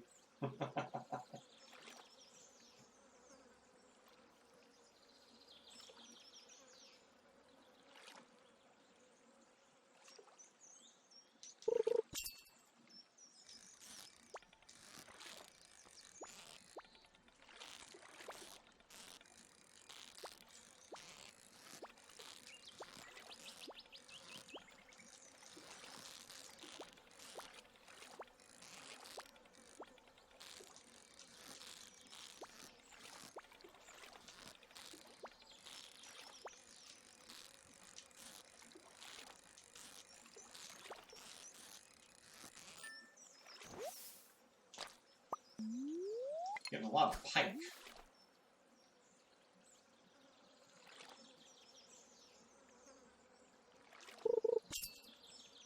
God, was everybody at the beach today? Did I miss an event? I don't think so. Ooh, bream.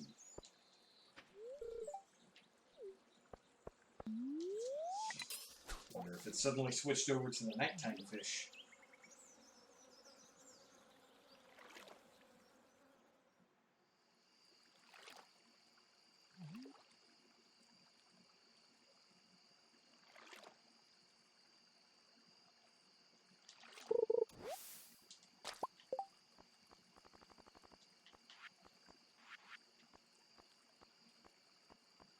Aha! That is something that I can donate. Let's see if we can catch an eel. That's a nighttime sea fish. Now that we've officially hit the nighttime, I only got a couple of casts before I am out of... Yeah, this might be the last... Oh, and a feeding frenzy right down the way. Damn it.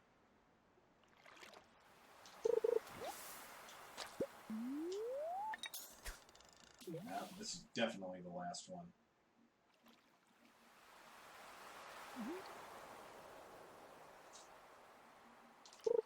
And it's seaweed. Well, great. Alright, well, we'll donate the bream and head home and go to bed.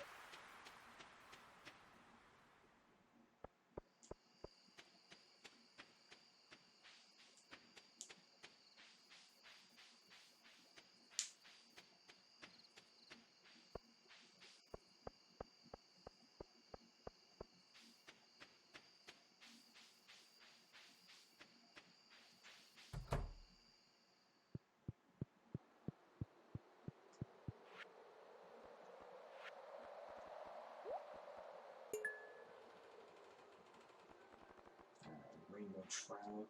Is there anything the rainbow trout can be given to? Does not look like it.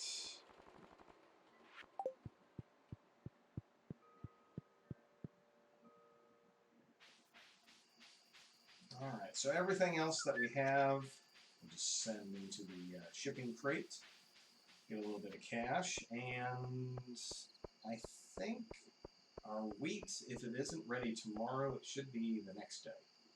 So, if it's not tomorrow, then Tuesday. Hopefully. I can't remember how many days it's already been.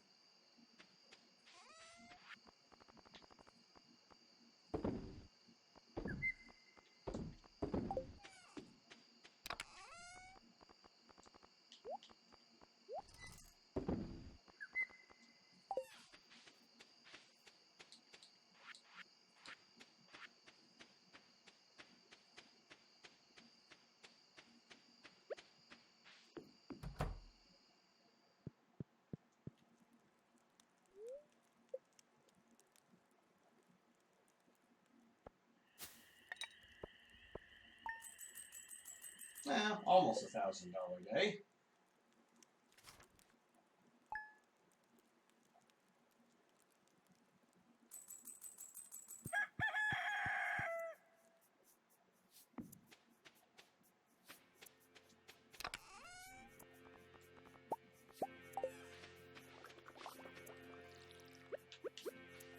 Nope, not yet.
Another wild plum.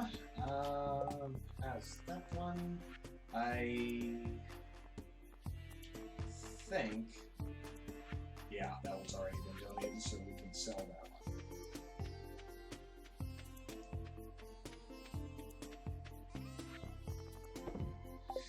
one. Okay.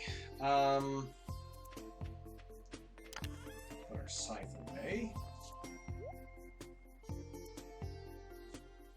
I think I'm going to head up to the mines.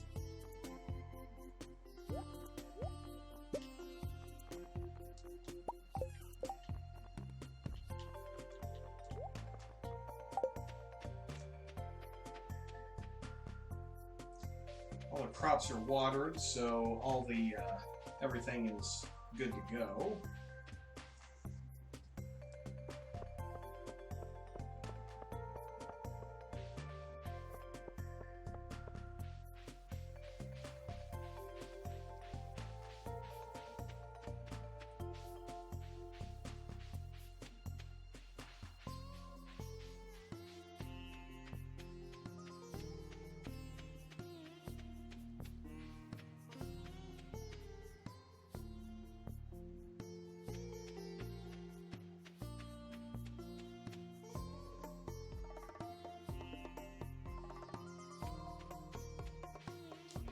Let's see here.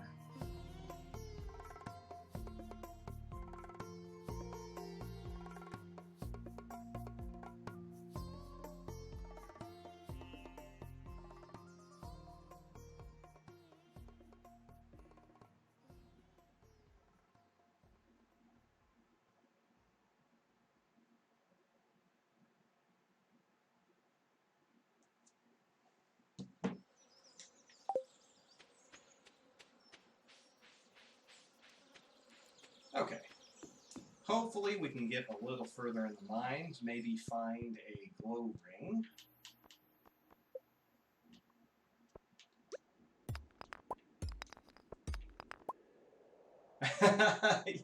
I am, Palisade. It is a living hat, which is something I didn't even know existed. I discovered it really early on. Normally my character's got this swanky green hairdo, but yeah, I know. This is an item I think I got it while I was cutting brush. I think I got it like the second or third day on the farm. I was just clearing some spaces for my crops, and it popped out as an icon. I'm assuming it's up there with like the trash can lid hat. I've never seen that one either, but I see a lot of people online posting those. So yeah, it's an awesome hat. Normally I go for the regular hats and everything, but it goes so well with my character. I don't think I'm going to change it. I think it's here to stay permanently. Palisade, how are you doing today? Hope you're having a good day. And hopefully my living hat aided in making it a good day. Come here, Pat. There you go.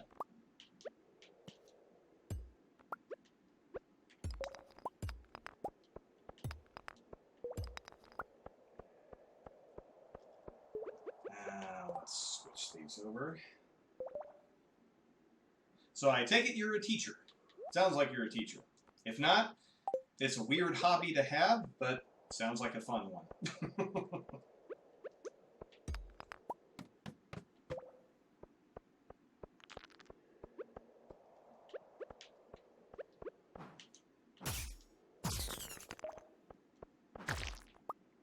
That's awesome. I have a great admiration for people who wish to be teaching the future minds of the world.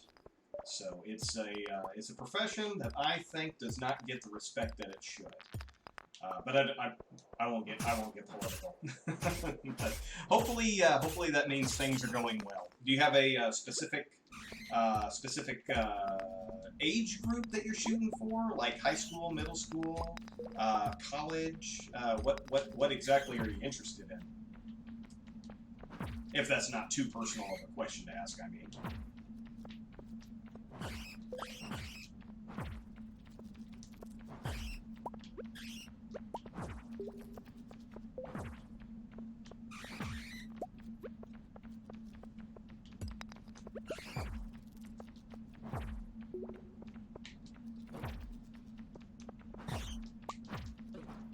This club is too slow for the swarms.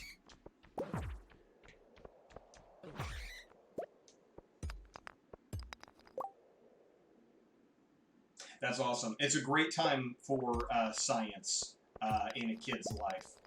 Elementary and middle school was when I was most interested in science education.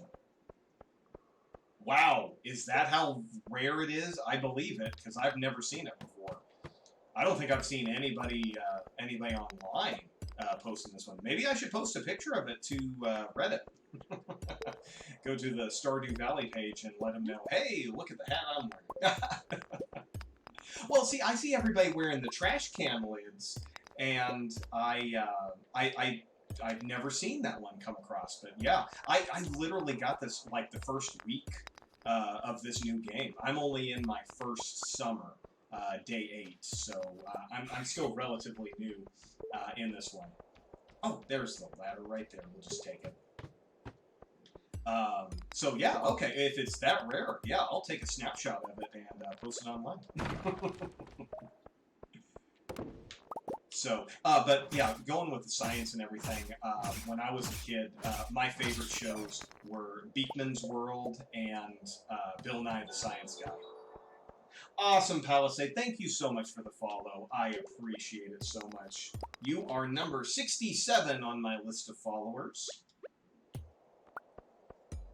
And I am glad to have you among the group. But my favorite shows when I was a kid were, yes, Bill Nye is so great. So great. I go back and watch old episodes that I used to watch when I was a kid. And the one thing I loved about him was he picked one subject for the entire show and stuck with it. And awesome. We were, and you know, he really gave you the ins and outs of the entire thing, even on, you know, such concepts like inertia. Spend an entire half hour talking about inertia, and my God, will I know it at the end of that show. And if not, I'll know enough of it to be interested in it later on. So I definitely salute you for picking a great subject to help mold the minds of our youth. hopefully your future has a lot of um, oh what am I trying to say? Uh,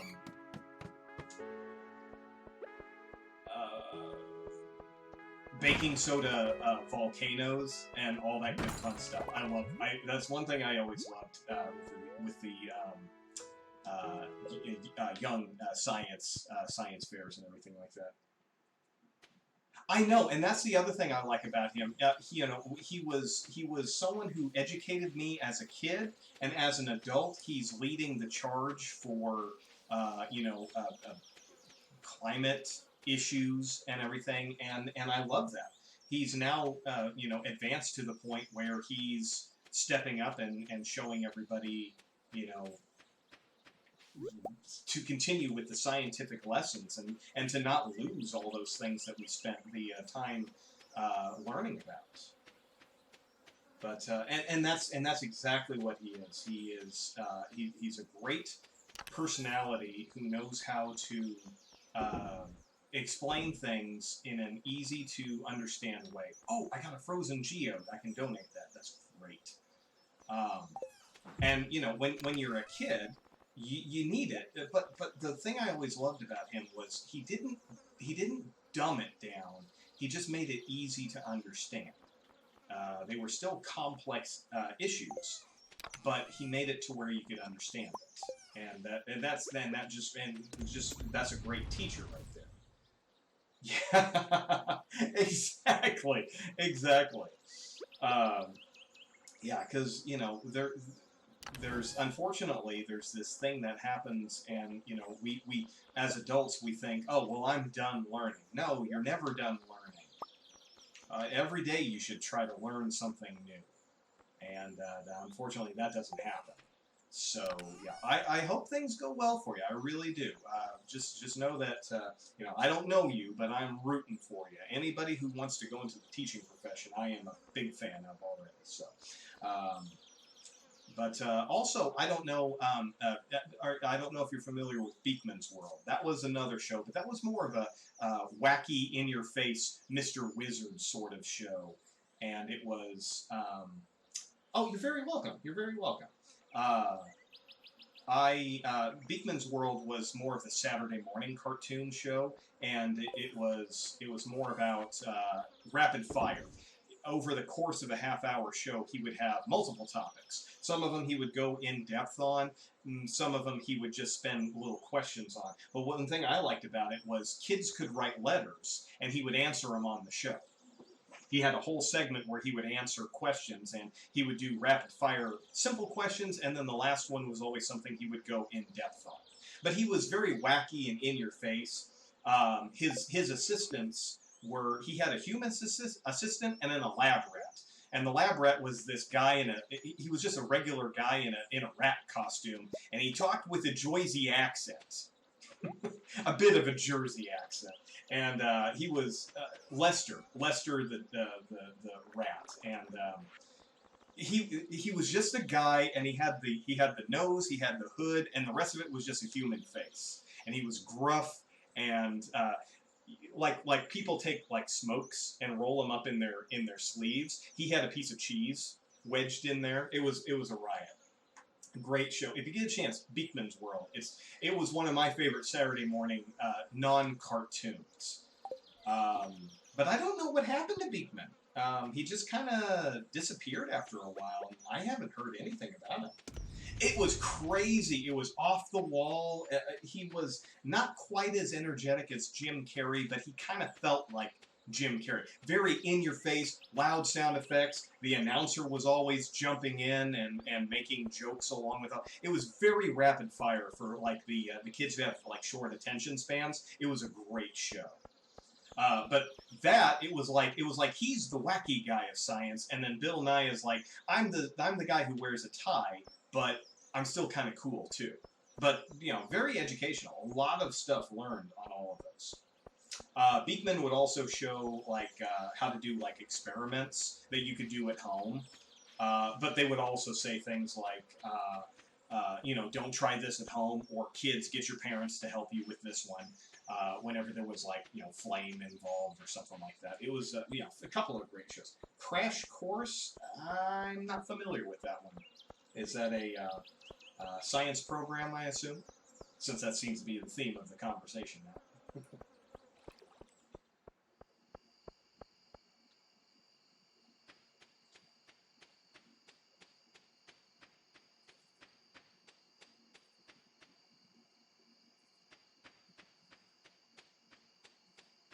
Oh, let's see. Did I get...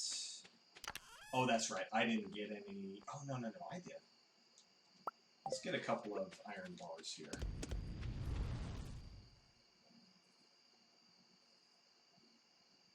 Okay. Oh, okay, so he's a YouTuber. Okay.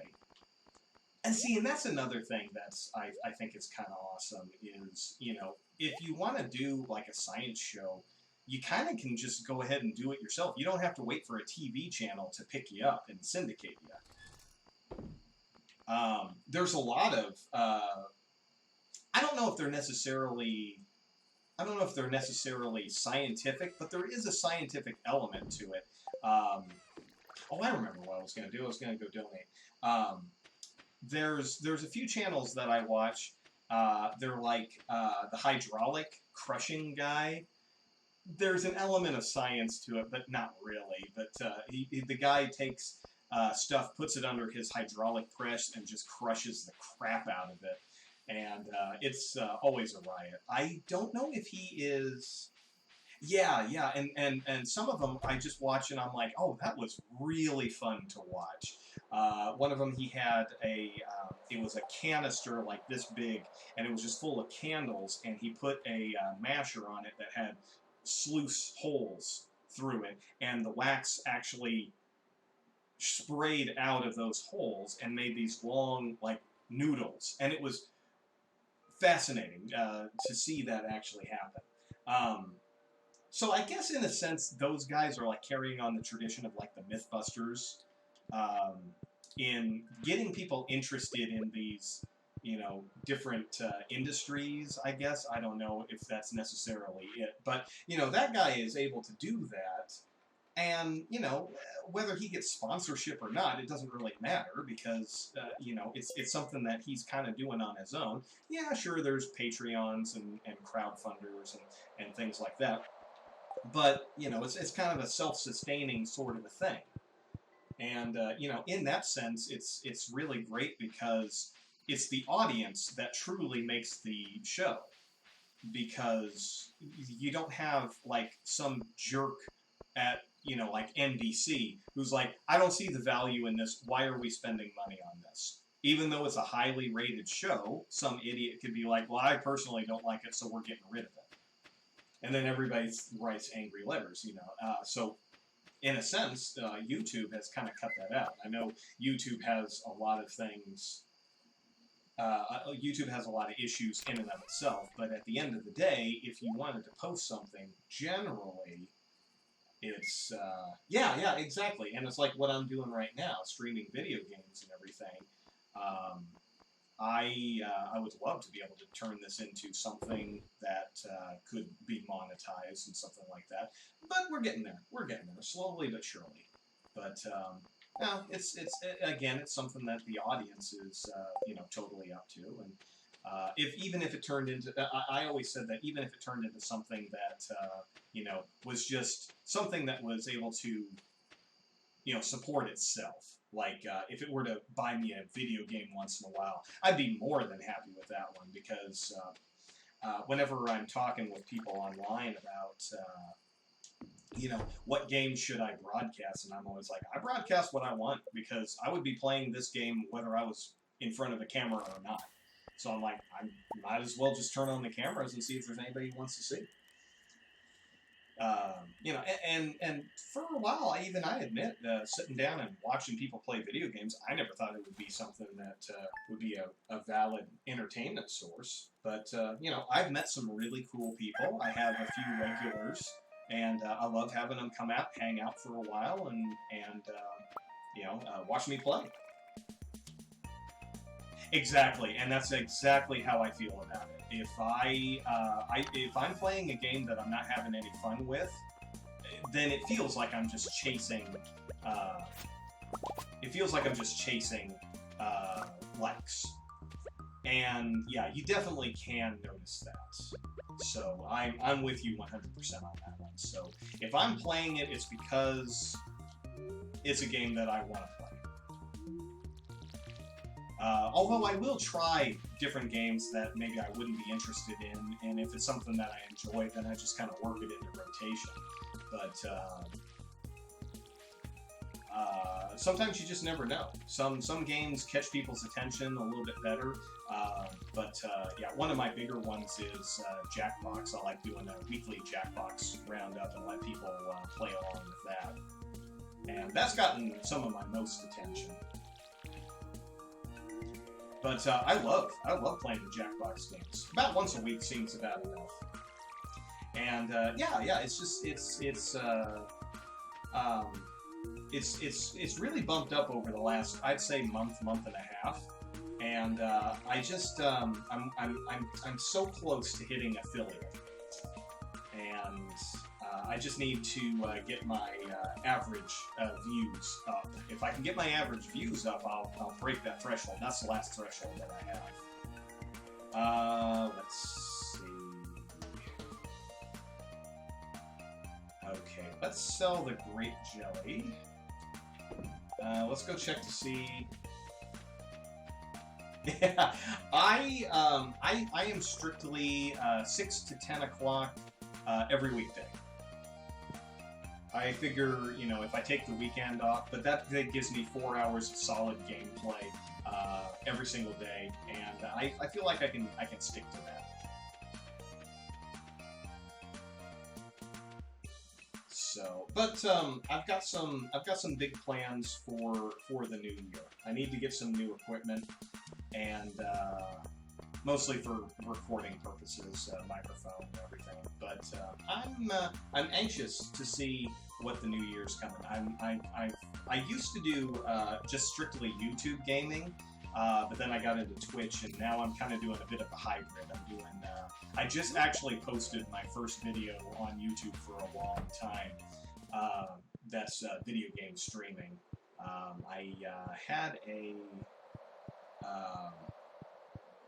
Oh, nice! Actually, that's what I've got. I've got a boom arm and microphone on the way.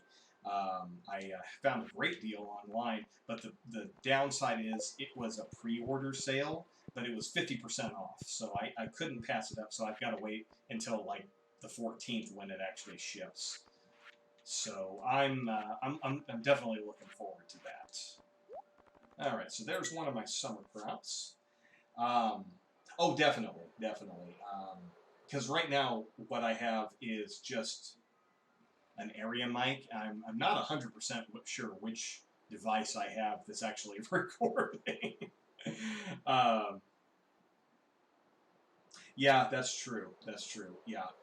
And see, I'm looking more for the things that strictly do improve the the recording quality. But I have some other projects that I want to do, and the audio quality that I have right now, it's great. It's fine for streaming, but I definitely want it to be a little bit better. But let's see, am I going to be able to donate? Oh, it's not going to let me donate all of this, is it? No, I got to have... Oh, that stinks. It has to be all of the same quality. Ah, that stinks. But I've got some videos video projects that I want to do to post up on my YouTube channel, and the audio quality I have, it's just not good enough, and I'm picky. I'm not a perfectionist, but there are some thresholds that I definitely want. I actually used to work in radio for 14 years broadcasting, and yeah, exactly. It's good to be picky. You don't have to be a perfectionist, but having some setup. Yeah, so I'm not what you'd call like an audiophile or anything like that, but I definitely do want a certain quality level, and I just need a wired mic and everything. So I've got the boom arm and everything. It's on the way, but that'll be later on this month. So I'm excited for it because it'll just make it one step closer to doing this legitimately. But I loved broadcasting. I actually I haven't. It's been a couple of years since I actually got out of it, and I would love to get back. Unfortunately, it's a little rough trying to get into that right now with all the COVID and everything. I'm kind of wanting to get that a little bit past that before I go, because if there's one thing I do remember being in radio, it certainly does expose you to a lot of other people's germs. Although, I don't know the local stations, I don't know how well the technology is to allow someone to work from their laptop at home. If they allow me to work in a home studio, having a microphone would just be even better. Okay. So let's deposit all of this. We won't sell any of our wheat just yet. And we'll save our hay. Why the heck not?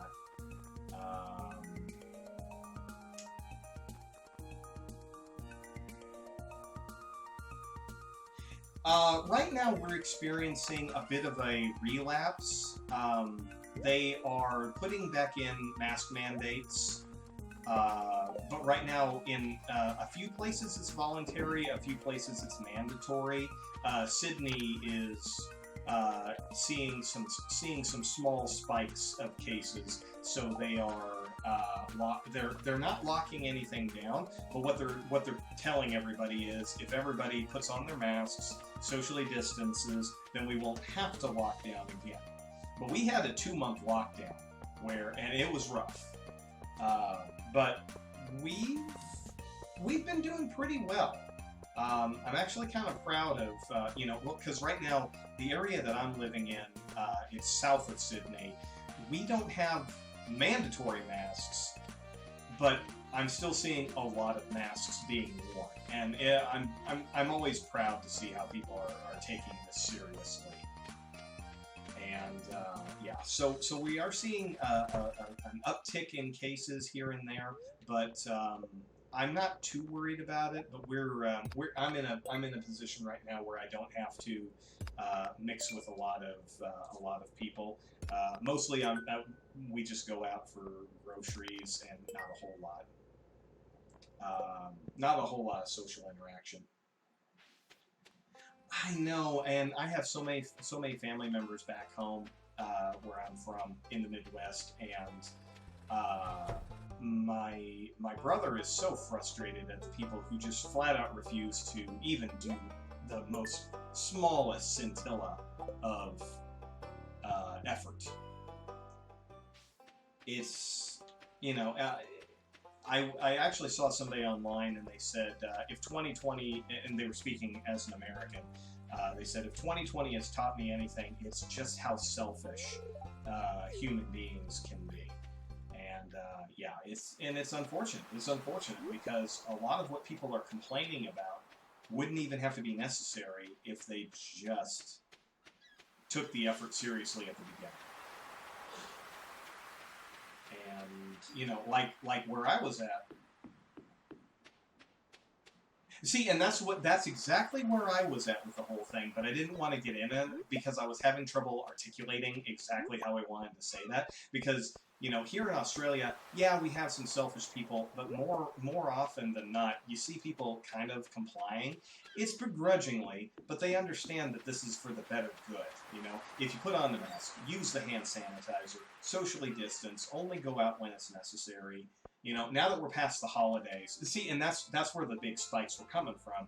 A lot of the people from Sydney were heading out and going out to parties and having get-togethers that they weren't supposed to have, and they had more people than they were. And here, the police were not shy about slapping people with fines. At one time during the lockdown, I think the fines were. I was seeing that on the news they were talking about some of the fines were up to $1,000 if you were seen outside without a mask. or if you were in a group bigger, because during the lockdown, they were still letting people out to do like exercise, like if you wanted to hit the jogging tracks or the biking trails and things like that, but everybody was limited to 3 people only. And if they caught you in a group of more than 3 people at a time, they would walk up and write you a ticket. And yeah, it was crazy, some of the things that we're doing. New Zealand really showing everybody how it's done. But you know, we locked down for 2 months and really got it under control. A couple months back, we got farmers markets and city markets back, and people were able to go and, you know, congregate in large numbers and everything. People still wearing masks, not everybody, but it seemed to be doing all right in these small rural areas. I know, exactly, and I think that would, because that's just the thing.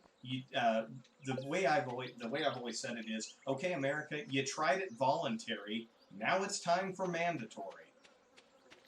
But I don't know. I honestly don't know who is up on Capitol Hill who has the guts to do so. I mean, even when they were talking, you know, even after Biden won the presidency, I saw him in an interview talking about that, and they were like, "Are you going to make it mandatory?" He's like, "No, I'm just going to talk to people." I'm like, "Good luck with that."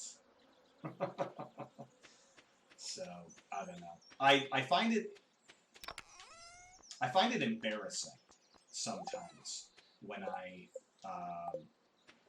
I'm talking with Australians here, and as soon as I open my mouth, they know I'm not. They know I'm not an Aussie, and it's embarrassing when we have to look at the numbers. I mean, what do we have we crossed 350,000 people dead?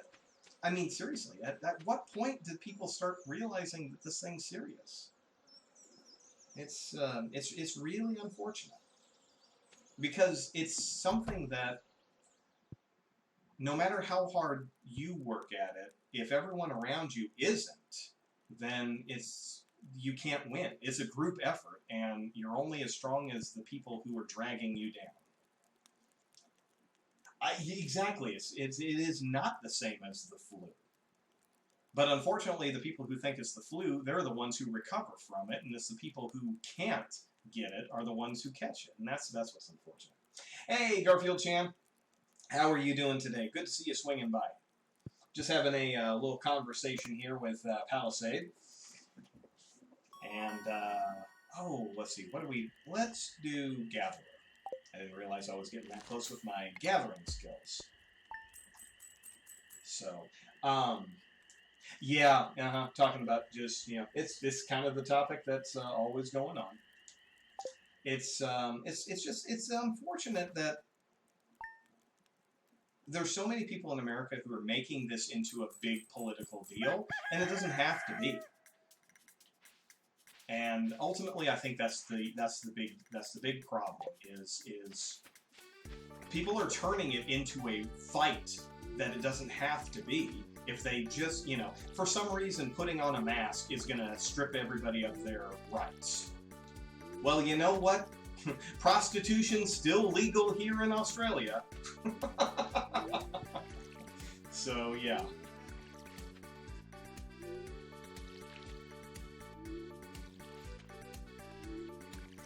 I was shocked when I learned that one.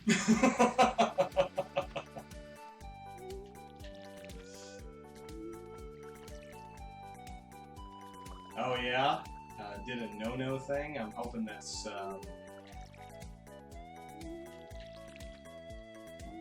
Is that COVID related, or is it, you know, typical of what you find out YouTubers are doing? Oh, I know. That's so.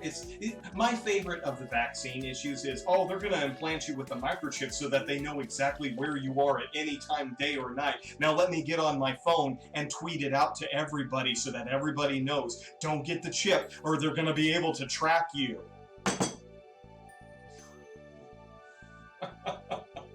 I'm like, do you listen to yourself, Grandma? Do you hear how stupid you sound?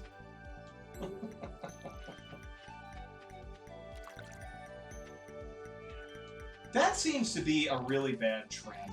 I hate to say, Garfield Chan. It's one of those things that makes me think, do I really want to have a YouTube channel? It seems like anybody who makes it big in YouTube turns out to be a pervert. Like it happens way too damn often.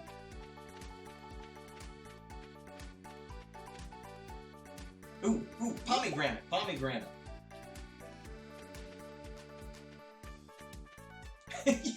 yeah. Forget about the picture. Ask them if they have a social security number. Oh, I don't want the government to have any information about me. What don't they have? They have your social security number. They have your name. They have your birth date. They have your photograph. They have your fingerprints. What else is there that they need? Oh, but they might sell it to an overseas corporation. Let me tell everybody on Facebook. It's just, everybody wants to act like they're so much smarter than they actually are, and they just show how dumb that they actually are.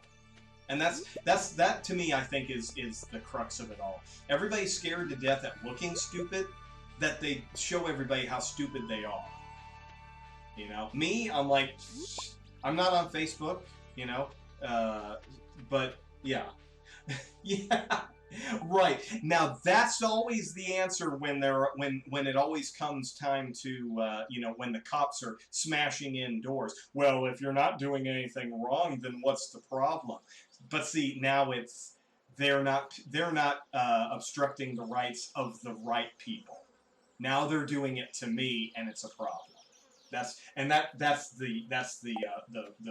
problem right there is, you know, it's like all these protests that happened just last week with the Trump supporters, and the cops started dispersing the crowd. What did the first thing they do? Start throwing down their thin blue line flags. I'm like, boy, it sure didn't take you guys long. Well, they're not supposed to be doing that. I'm like, you didn't have a problem when it was when they were doing it to Antifa.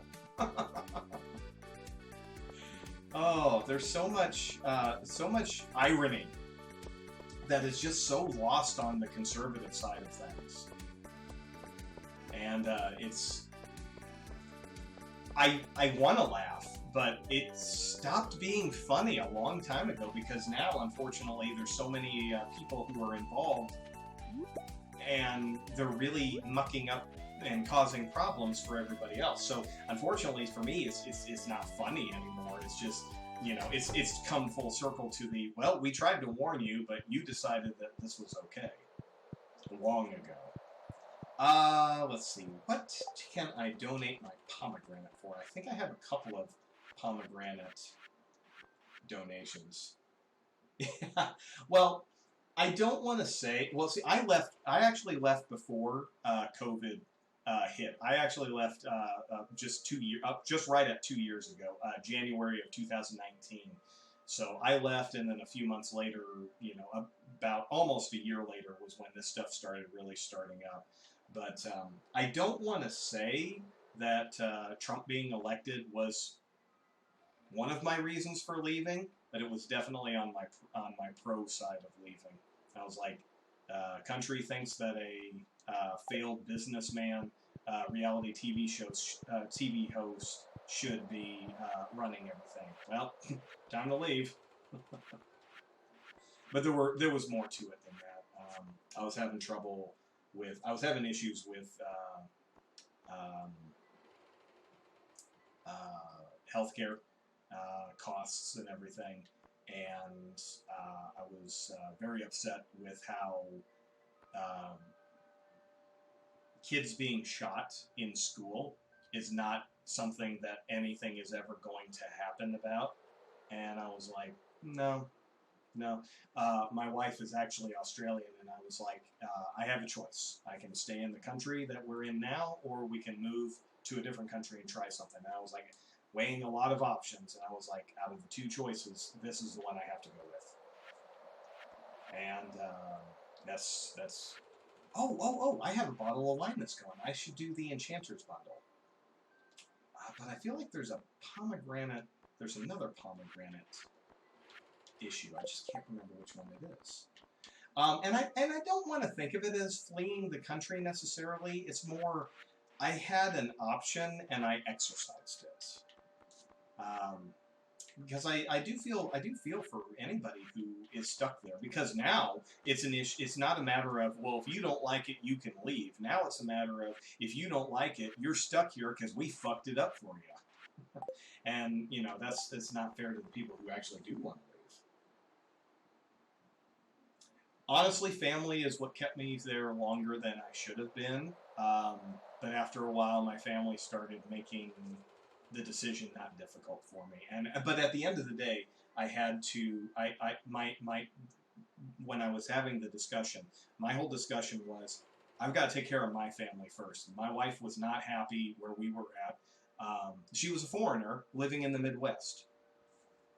I didn't think it was going to be that big of a problem, but it ended up being a bigger problem than it was. And I'm just like, okay, well, we're not going to, if she's not welcome, then I'm not welcome, and we're leaving. And if we weren't going to leave where we were living, we were going to leave, you know, if we didn't leave and go to Australia, we were definitely going to leave the area and go someplace a little bit more accepting. But I was like, do we start over in a city that we don't have anything, or do we go someplace where we've at least got where I've at least got in-laws that I have a connection to? So that was really, yeah. Wow, yeah, yeah, and that was literally it. And anytime I talk about you know, health issues with Australians here, they just are blown away by what it's actually like. Just the stories I have, and my stories are very minimal compared to some people's horror stories. And I really feel for people who have those.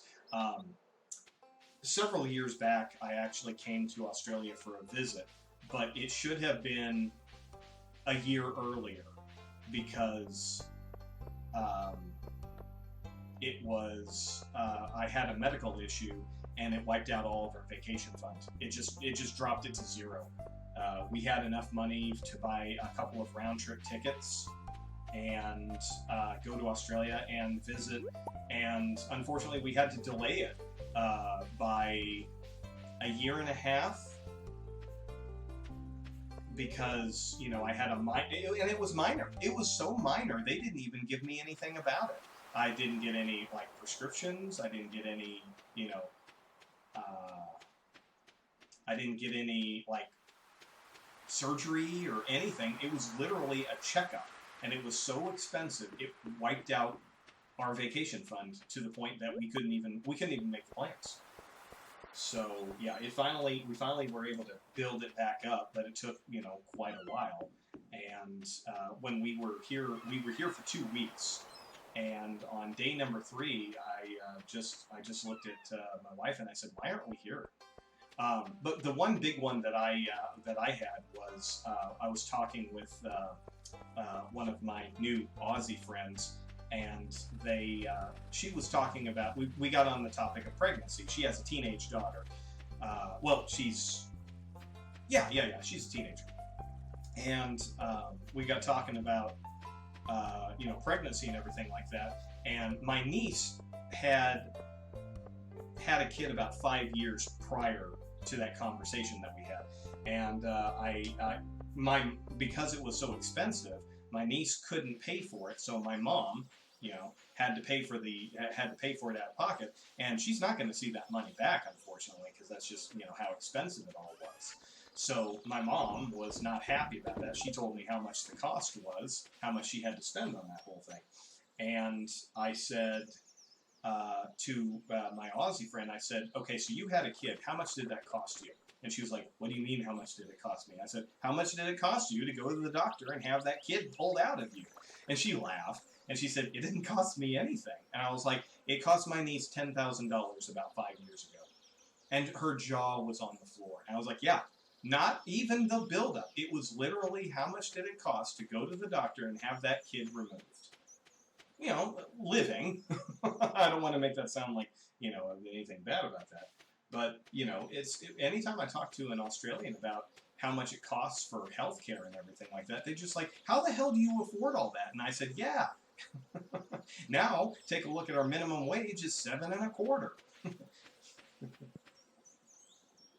Sure thing, Garfield. That's all right. Off topic is okay. I'm very off topic. I tend to rattle on a lot if I don't get switched over.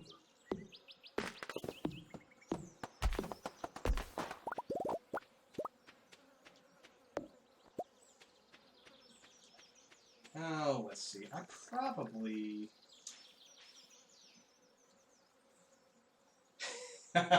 Oh, that's right. Garfield Chan is newly experiencing the world of fast food.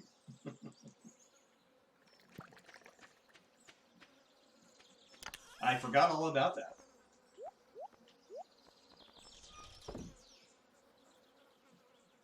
I can give you some suggestions here in Australia, but back home, just the standards.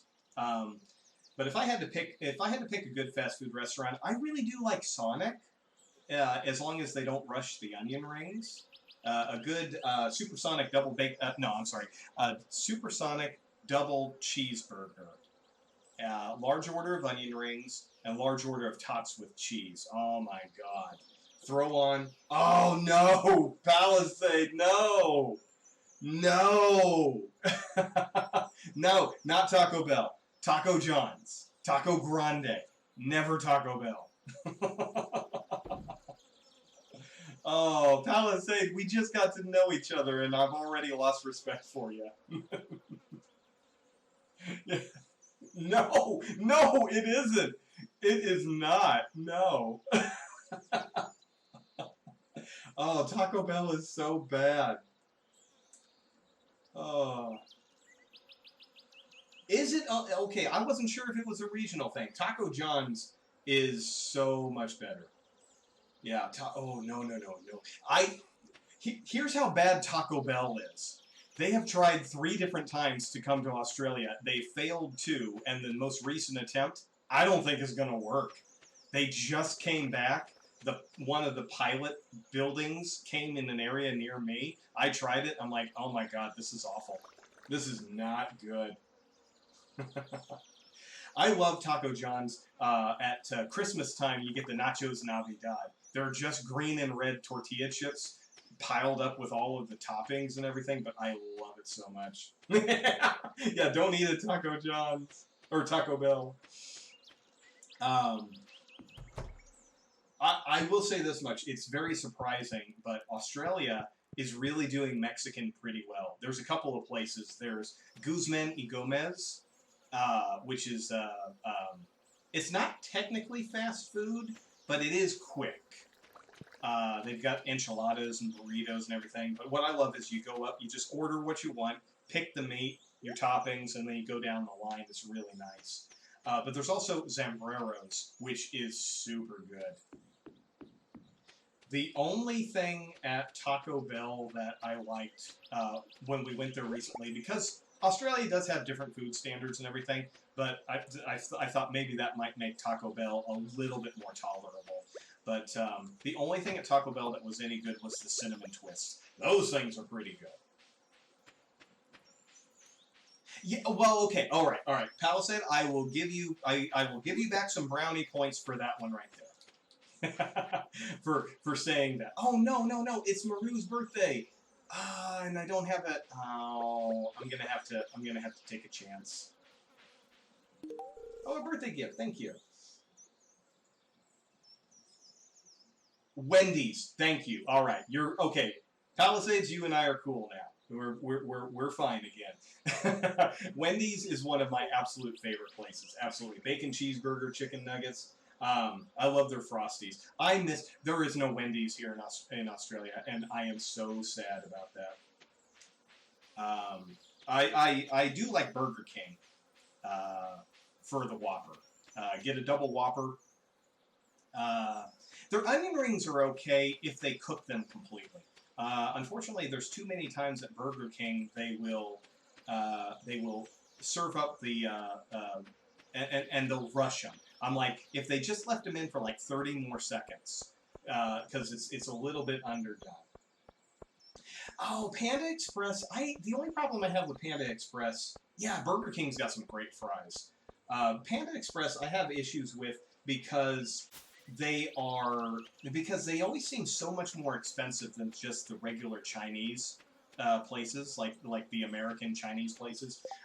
Places that have names like Young Dragon or the Great Wall, or places like that. Usually, I go to those places because they have deals that they don't put on the menu, where you can get like the styrofoam container and you can just fill that thing full, and as long as you close it, then it's like for a set price when you go to the buffet places. I would much rather go to a place like that because it feels a bit more authentic.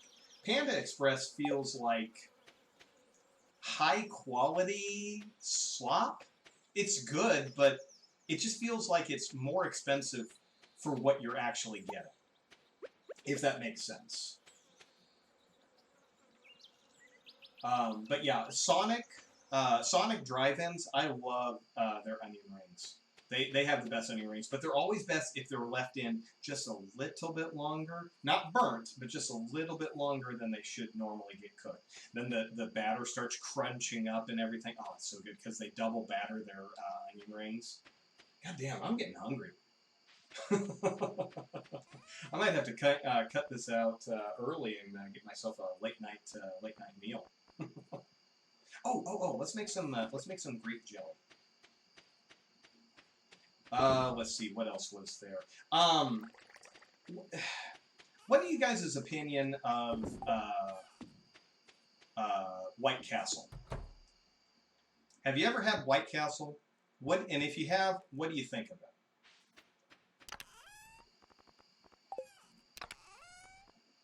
White Castle? Okay, let me give you my impression of it. It is one of those things that was hyped up to the point that it could never live up. Yeah, it's always hyped up. I finally had a chance to go and visit one, and I was so disappointed. I was so disappointed in what it was. I got their slider deal, and yeah. It was Harold and Kumar go to White Castle. Obviously, you have to be stoned to think that this food is any good because when I was getting all of my stuff for coming to Australia, I had to go for a health check, and unfortunately that meant that I had to go to a specialized doctor, and I ended up going to St. Louis, Missouri. And when I went there, they had... Right, exactly. I could never find one of these places because they're just not super common in where I'm at in the Midwest. But I went to St. Louis, Missouri, and I passed by one, and I was like, we're here for a weekend. At some point, we're going to go to White Castle. So I go to White Castle, and I'm like, so I get the slider deal, and the slider deal was like 4 slider burgers, some fries, and everything. So I'm watching them at the grill, and I'm seeing them flipping the meat and everything, and I'm just like,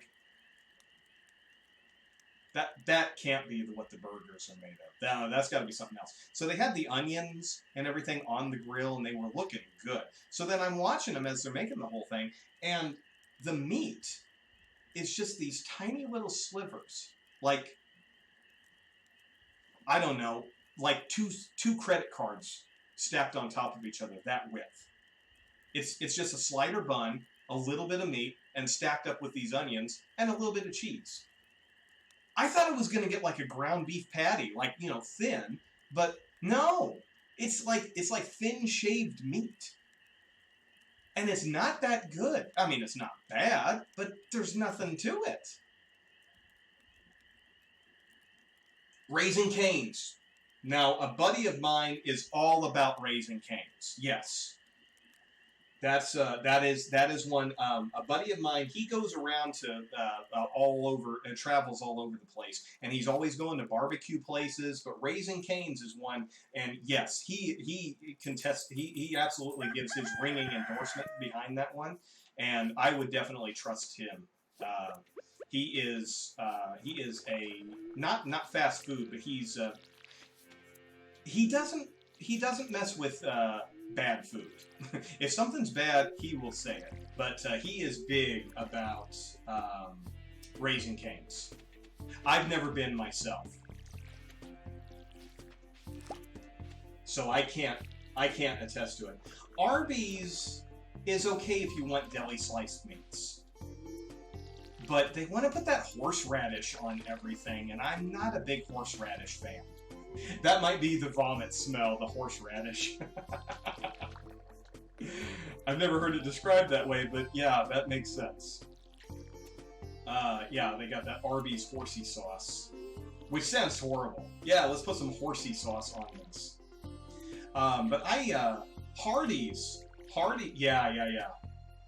Hardee's is one I haven't been to in a long time, but when I used to go there, I used to get the Frisco burger. I love the Frisco burger. Big old beef patty on a sourdough bun.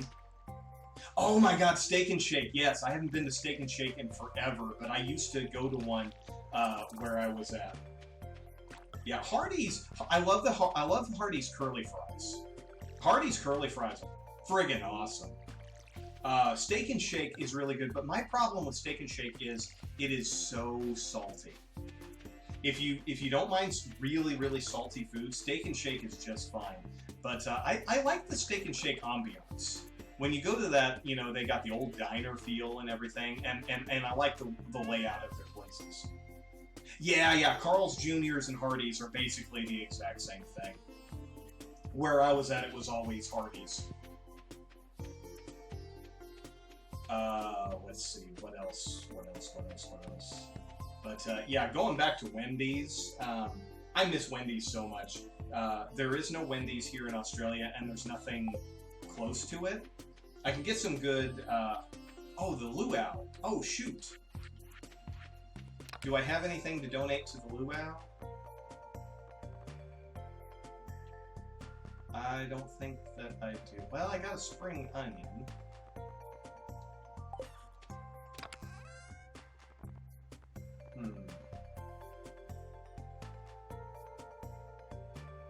Did I have some grapes? Oh, I might be able to get one on the way. Yeah, there you go. Exactly. You and I are right on the same page there. Let me just take a look, see if I can find one on the way. One time I went to the luau, and I thought that I was going to be real hot, and I brought in my most expensive crop, void mayo. That was a mistake. It was so bad, the mayor just shut down the festival. He was so mad because the governor actually got sick, and I was like, oh, I thought it was high quality and it would have done well. No, void mayonnaise, even though it sells for a lot. Oh, thank you. Yeah, this is me and Palisade were actually just talking about this. Apparently, it has like a 0.001% chance of happening, because that's what my character normally looks like. But like on the third or fourth day or something, early on in the first week, I just found it. So I've got to take a picture of it and put it up on Reddit, because everybody posts their garbage lid hats. So oh no, I don't want to give my poppy. That poppy is for something else, so. Let's just go ahead and get started. Oh, I forgot to talk to a few people and do my voices. You know, Reddit's not that bad as long as you watch out for the communities that you're at. The ones I'm a part of are pretty good and well regulated. Well, folks, it's time once again for the potluck ceremony. I trust that you all put high-quality ingredients in the pot this year. We don't want the governor to regret his visit to the valley. Well, Governor, will you do us the honor of tasting the soup? Of course, I've been looking forward to this all year. This is the first time I think I've never actually put something in. I just totally forgot to hold on to something.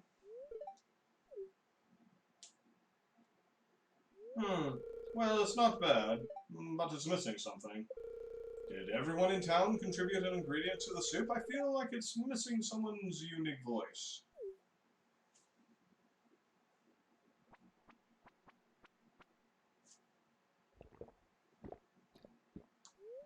You're right, it's a little bland. Well, thanks for joining us this year, Governor. Sorry the soup wasn't anything special. Now, who wants some soup? Well, with a ringing endorsement like that, let's all line up to the chuck wagon.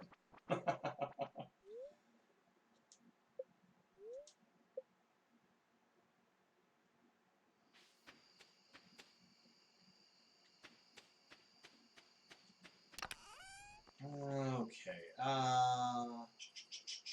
I think let's go ahead and donate that poppy before we lose it. We don't want to accidentally drop it or anything.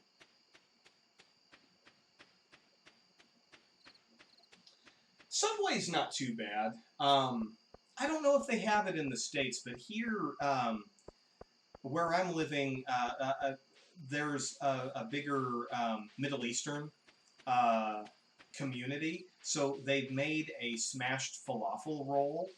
Oh my god, I love it so much. It's completely vegetarian, and you basically they just take these falafels and they just mash them, put them on the thing, and then you just fill it however you want with everything, and it's so good.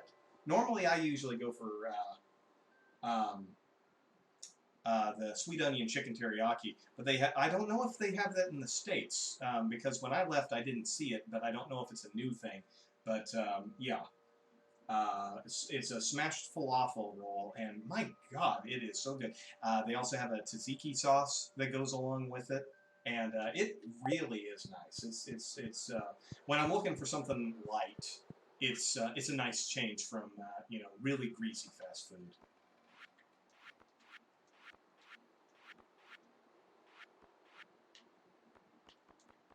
All right, there is one more addition.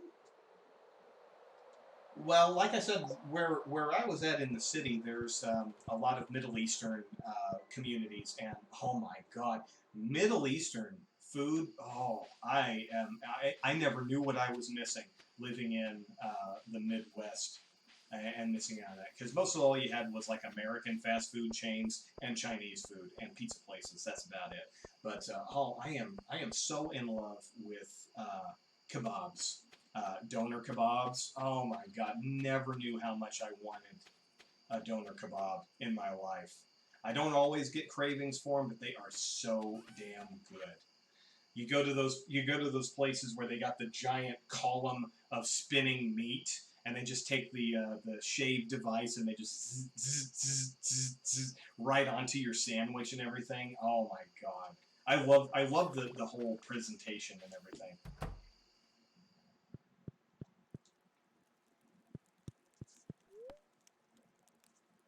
I know.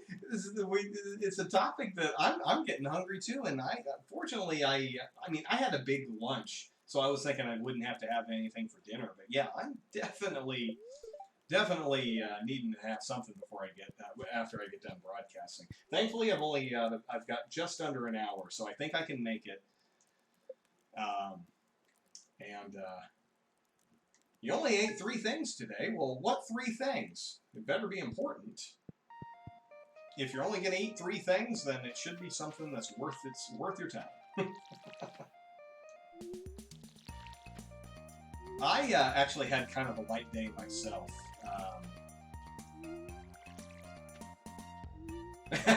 Cereal. I didn't realize that sunflower was ready to be picked. Awesome. Cereal in Australia is another thing that's not disappointing, just not the same. They don't have as much of the sugary cereal for kids because they're so much more health conscious. Oh, no. There's nothing wrong with having the sugary cereal. But in Australia, things like Lucky Charms, you're not going to see them. They don't have it. They have lots of granola options. They call it muesli. And very healthy cereal choices. But they're really good. But every once in a while, I'll get homesick, and I have to go to specialty shops to find American cereals. So if I'm lucky, I can have access to Captain Crunch, Lucky Charms, Fruit Loops. Ooh, a bagel with cream cheese. I used to make my own bagels, and they were pretty dang good. I need to get back into that. I used to make about a dozen every Sunday. Every Sunday I'd just be in the kitchen, make a batch, eat them during the week, and they keep giving me these wild plums. I used to make them, and yeah, so Australia just doesn't have the sugary cereals. But they do have Rice Krispies. But you can't ask for Rice Krispies because that's not what it's called. They're called Rice Bubbles. But they're the exact same thing. Same mascots. It's got Snap, Crackle, and Pop right there on the label and everything. It's the exact same thing. Sometimes if you're lucky, you can find... Yeah, Rice Bubbles. Sometimes if you're lucky, you can find Fruit Loops at the grocery store. But that's about it. Frosted Flakes. Kellogg's Frosted Flakes. That's about it.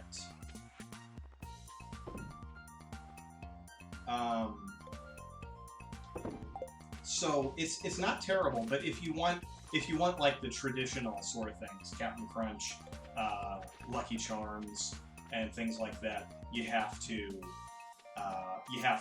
go to the specialty stores for that.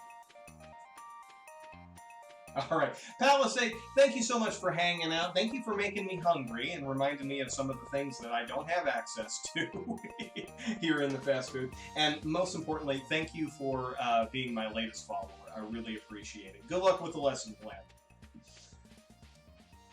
Oreo cereal, yeah, that one's pretty good when I'm in a chocolatey mood. I was always more of a Cocoa Pebbles, off-brand Cocoa Pebbles cereal was always my favorite. You get a giant bag of them for practically nothing.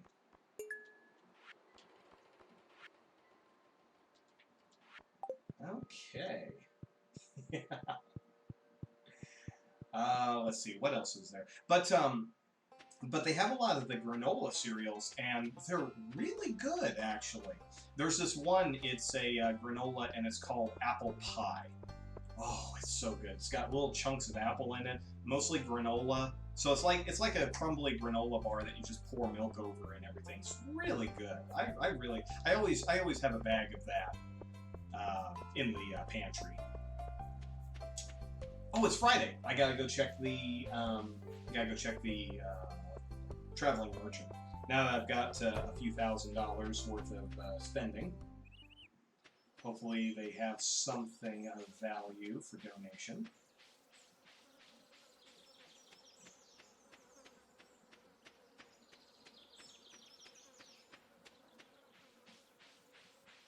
Then you would probably really like Australian cereal, because that's what it is. It's just granola in cereal form. Let's see. I don't think there's anything that I need here. Did I have a pufferfish that needs to be donated? I don't think. No, I've already donated the pufferfish. Yeah, I can't remember the brands, but there is it's an apple pie granola cereal, and it comes in an orange bag. And it's really delightful. The only thing is you have to let it soak, because it is a tad crunchy. So you do have to let it soak just a little bit before you eat it. But yeah, it's a pretty good one. But the Australian cereal aisle, you see a lot of cornflakes. Things like that, just standard basic sort of thing. I don't know if it's if that's by default, but there's also a lot of cafe culture here. A lot of people go to the cafes and hang out there for. Yeah. It'll be it's crazy. There's tons of it, and yeah, there's the apple pie. There's usually, if it's apple cinnamon brand, that's usually what I'll go for. I can't think of any of the others.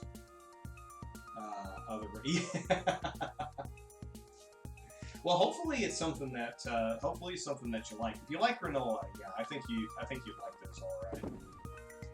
I need to go up into the mines and get me some iron. Do I have enough to make a trap? I need... Come on. I need 3 iron bars and 40 wood. I have 2 iron bars. Okay. So we'll take...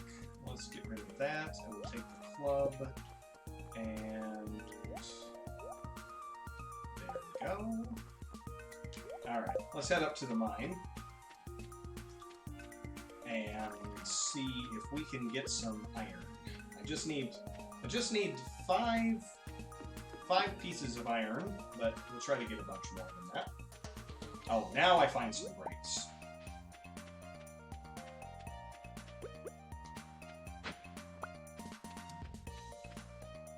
Trail mix is awesome. You get a lot of different varieties of it. My problem with trail mix is that I usually like the stuff that has like M&Ms mixed in it, and it's not exactly what's healthy. Although, there used to be a trail mix that I used to love. It was dried fruit, almonds, coconut shaving. What else was in that? It was really good, but I don't remember what brand it was. Yeah. If you like peanuts, but you don't want to have to eat just peanuts, if you want some M&Ms to go along with it, trail mix is the snack for you.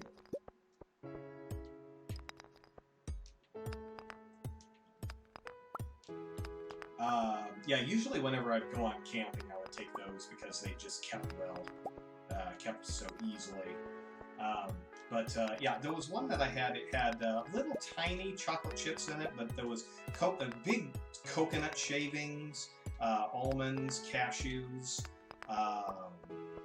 dried fruit, like little dried apricot squares, and things like that. Oh, I loved it. I loved it.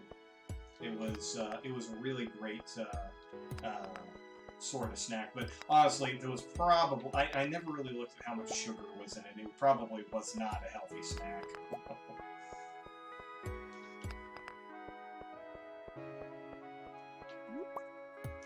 But it's definitely a better snack than what I usually look for, which was a king-size candy bar. Which is another thing. There's no king-size candy bars here. You just have standard-size candy bars, and that's about it.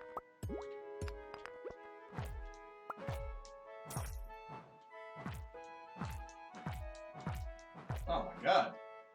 This guy just doesn't want to die. There we go. And no king-size candy bars and no soda refills.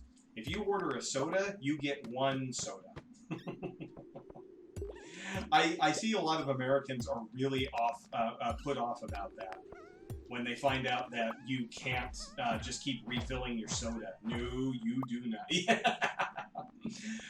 Well, there's a reason why Australia doesn't necessarily have an obesity problem like America does. It's because, you're not going to just drink gallon after gallon of sugar water for $1.99. It does take a little bit of getting used to. I won't lie. It is a little weird getting used to all those things because I've just been so used to the way it is one way for so long. But you do get kind of used to it, and you start realizing that a lot of the things they do here make sense. I may not necessarily agree with it, but I understand why it is the way it is. Like, right, exactly. You basically, you get what you pay for, and that's it. Like, you know how when you go into, like, a diner, and the waitress is always coming around refilling your coffee? That does not happen here. You order a coffee, you get 1 coffee. You want another coffee? You buy another coffee. But to be fair, Australian coffee is so good. It's all barista stuff. Even when you go to the delis and the fast food places. Heck, even Burger King. It's called Hungry Jack's here, but when you go to Hungry Jack's, they've got barista level coffee. So it's pretty amazing. It's not the best coffee, but if you're wanting something quick, it's not bad. But going to the cafes and getting a cappuccino or a flat white or I think it's a long black. I don't ever get a long black. I'm much more a fan of a flat white. Flat white, 2 sugars. Yeah, serve it up.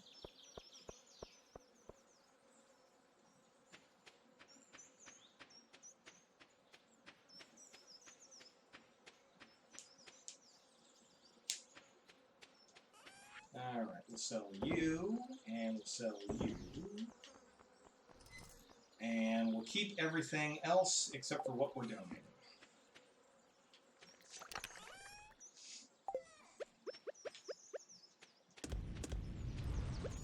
It's a lovely place. I can't recommend it enough. It's a lot. I enjoy it. I love living here. I'm very fortunate to have had the opportunity to move here. And I definitely hope that my wife realizes how appreciative I am of her giving me the opportunity to come here. I definitely can't sell that enough. Because if I wasn't married to an Australian, I probably would not have been able to move here. Because the process is pretty in-depth. And even though I was married, the process that I had took 17 months. So,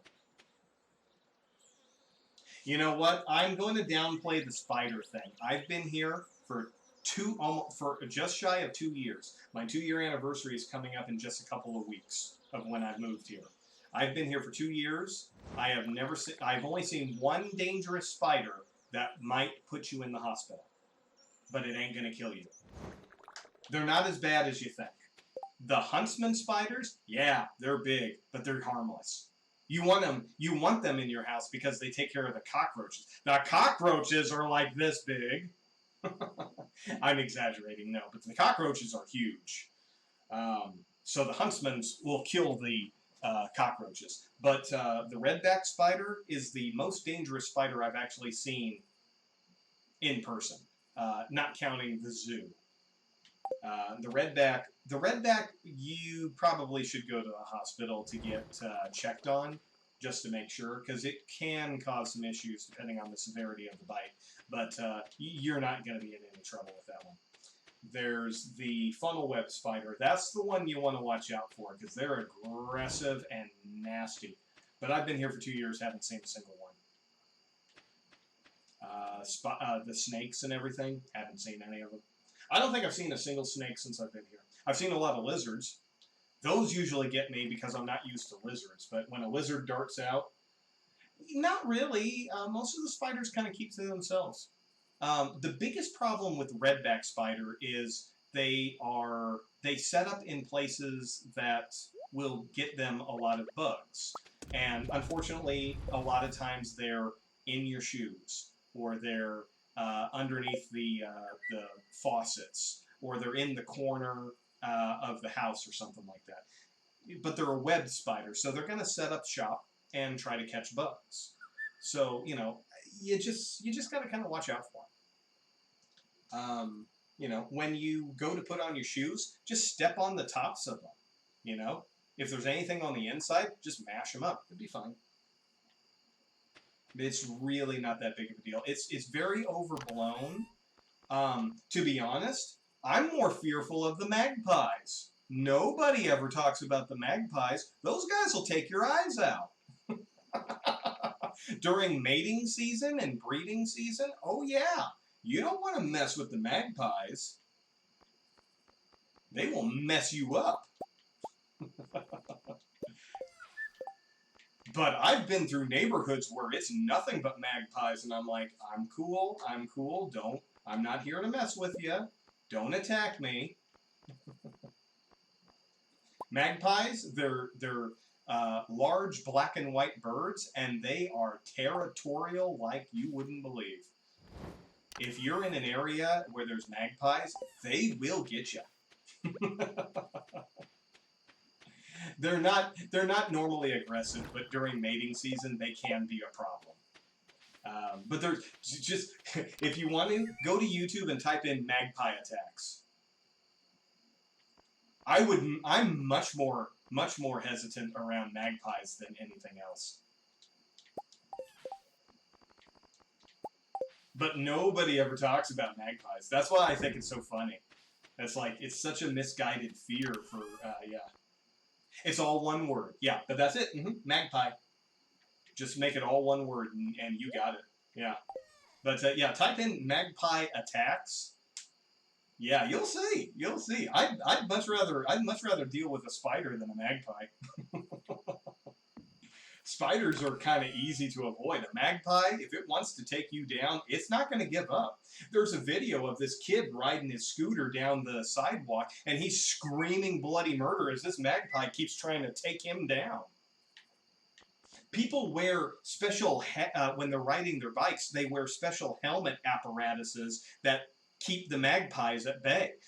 They take zip ties, and they tie them through the grooves in the helmets, so they got these big prongs sticking up all over, and it does deter the magpie from trying to attack your helmet. But yeah, I have never been attacked by a magpie, but I have definitely walked down areas where magpies are all over the place, and I'm like, all it takes is one to think that I'm here to cause trouble, and and I'm going to be running my ass off. Yeah. Now you take a look at that and you tell me you're still worried about the spiders.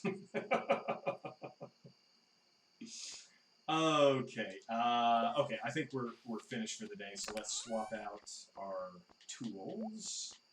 Do that. See what I mean? No one ever talks about the magpies. I had to come to Australia to learn about the magpies. Yeah.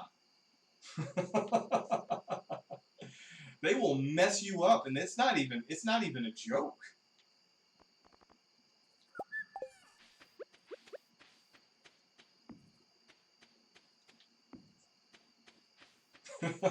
I'm glad I was able, yeah.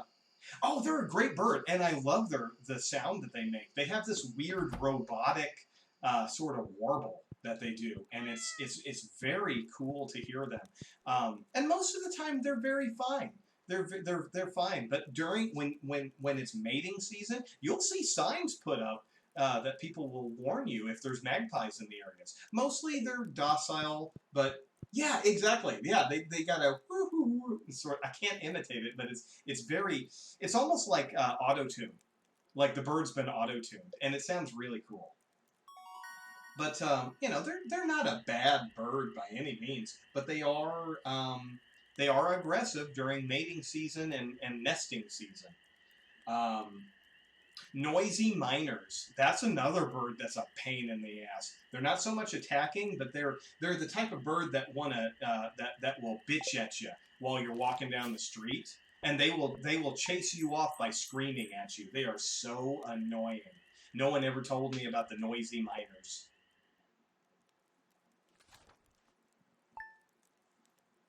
I used to, when I first got here, the first job that I got was walking a dog, this sweet dog, Mia, and I love her to death. She's such a sweet dog.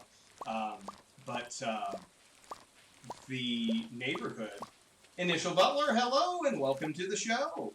We're just talking about Australian wildlife and the stuff that no one ever talks about, the magpie, which is, to me, scarier than the snakes. Because the magpies, they got an attitude problem. But what was I talking about? The noisy miners. I would be taking, yeah, exactly. I would be taking the Mia, this little dog, for a walk, and we would get down the street, and these noisy miners were nesting there, and they would chase us down the street, and they'd be just, and I'd walk to the other side of the street. They would follow me for blocks to chase me out of their territory. They are the most meanest bird. Holy crap, that lightning was close. But yeah, the noisy miners, they are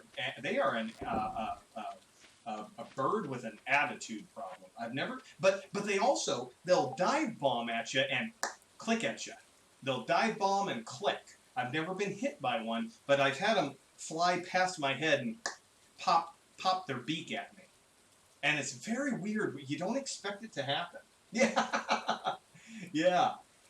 You know, well, I mean, Initial Butler work, you know, most people talk about the snakes and the spiders and everything, and I've been here for 2 years, never really had a problem with snakes and spiders. It's the birds. Oh, and the bin chickens. Yeah. But the noisy miners are just, they're all talk.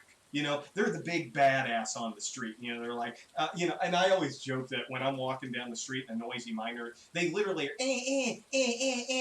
are, but in my mind I'm hearing, yeah, bitch, you better get walking down the street because you don't want none of this. Man, don't you be fronting. Don't you be fronting. Get your ass on out of here. That's what they, that's what they sound like in my mind because they're all talk.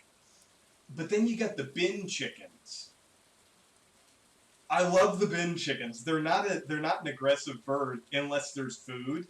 They are the most disgusting bird I've ever seen in my life. They will dig through the garbage, and it's so funny. It's so funny to see them. Did I get any decent melons? I did not. Well, that stinks. I didn't get any gold level melons at all. Let's see. Let's do. Okay, so we'll save one for the summer crop donation. And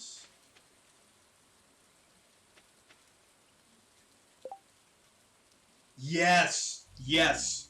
But where a raccoon is kind of cute and cuddly, a bin chicken is just nasty. They're an ibis. They've got this long, narrow, curved beak, and they just sift through the trash. I have seen them eat the most disgusting garbage, and they will make such a damn mess. They will pick through it all and everything. Even the young baby bin chickens. And that's just what they call them, the bin chicken. But you say bin chicken to an Australian, they'll know exactly what you're talking about. Because I don't think I bet there are Australians who don't even know what the damn thing is called, what their real name is. They just say bin chicken. But they're so gross. They will eat the most nasty garbage. And what's funny is they know when lunchtime comes around. They will head to the city. They will head to the trash bins. And they will make their presence known. They are so gross, but I find them hilarious. They're very amusing. Okay, oh, there we go. Yeah, and they're huge. You know, they're a huge bird. You know, their bodies alone this big, and then they got their beaks on top of them. They generally don't mess with people, but I have seen them getting hungry. I've seen some of them aggressively chase after some people. Not like seagulls or anything like that, but yeah, there's a lot of really interesting wildlife in this country. But yeah, most of what anybody outside hears, snakes and spiders, and it's really not that bad. Now, if you go out into the bush, sure, I can't vouch for that. But in the city, nothing really to worry about. Just be aware. Be aware of where you're walking. That's it. Try not to let the grass get too tall.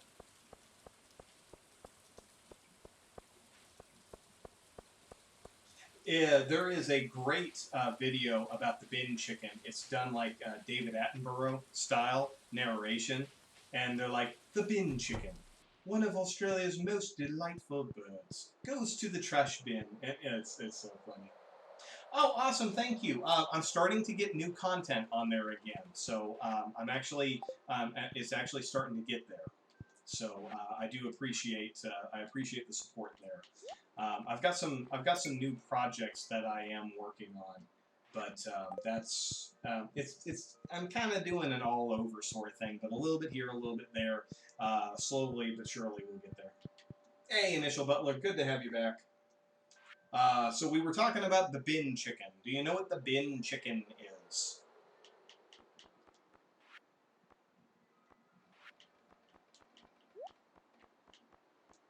If not, yes, yes, yes. It's not going to be till later this month, but I'm excited for it. It's going to bump up. I'm hoping it'll bump up my audio quality for the streams, but more importantly, I'm hoping it'll give me a chance to do better quality video projects. I've got some projects that I've been waiting on, but I just don't have the audio quality. Yeah, it's the bin chicken is just what they call it. I think it's the crested ibis. I think that's its official name, but it is it is a garbage bird.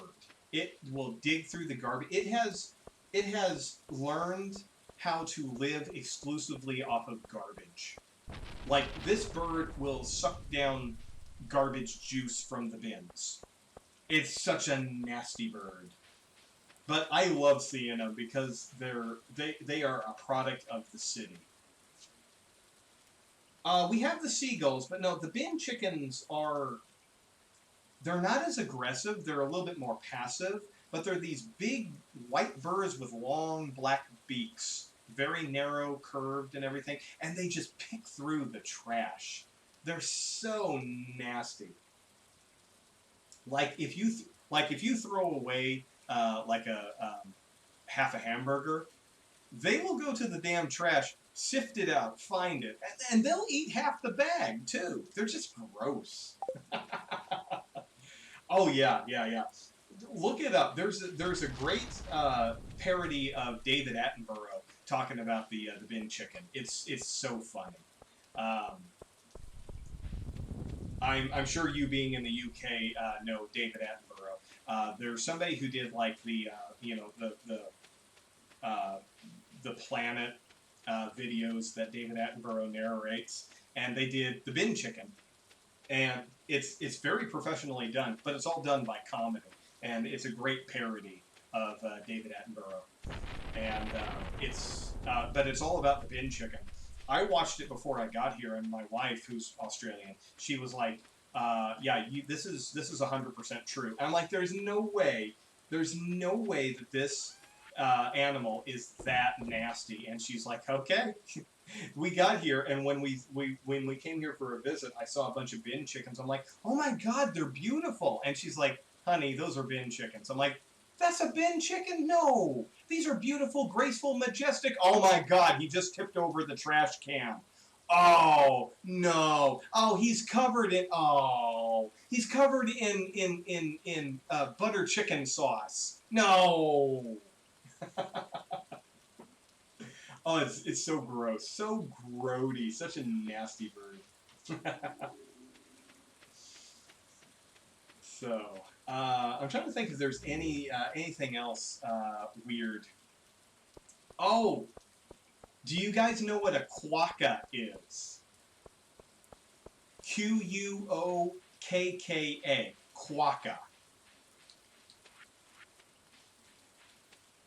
If you don't, Google it. It is the most precious, most adorable thing in the freaking world, and it's exclusive to an island here in Australia. They are so precious. Let's see. I've donated my stuff. I've got to get these to the museum. You know, I lived in the Midwest, so I never really understood seagulls until I moved here. I found out seagulls are pretty simple. When they come around and start bothering you when you've got your fish and chips, all you gotta do is look for the hungriest one. Look for the hungriest bird of the bunch. And make sure he gets a chip. He will actively fight everybody else as long as he thinks there's another one coming. I have done it so many times, and it works so well.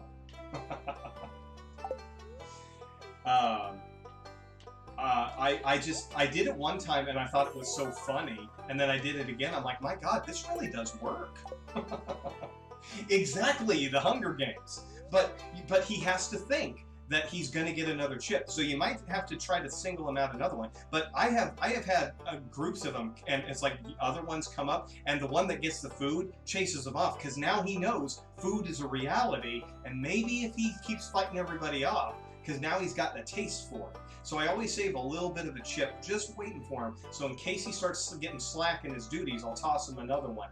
And I have so many, so much easier picnics now that I've got one of them on my side. So, but yeah, I never considered it the Hunger Games, but yeah. I offer this pigeon, I offer this garbage rat for tribute.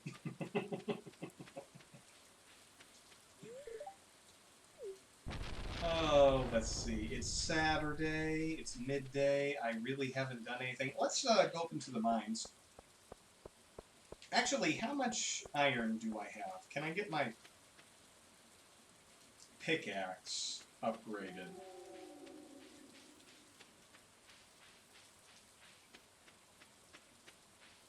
Let's see. There's also another one. Yeah, unfortunately, picnics and stuff like that's kind of tough to come by these days. But someday we will get them back. And when that happens, oh, that's right, I need to buy a bunch of melons. Let's see, there was 1, 2, 3, 4, 5, that's 15. 1, 2, 3, 4, 5, 15, 30. Okay, so I need 30 melons. Actually, we'll do 39 melons to take up for the ones that we're just about to harvest.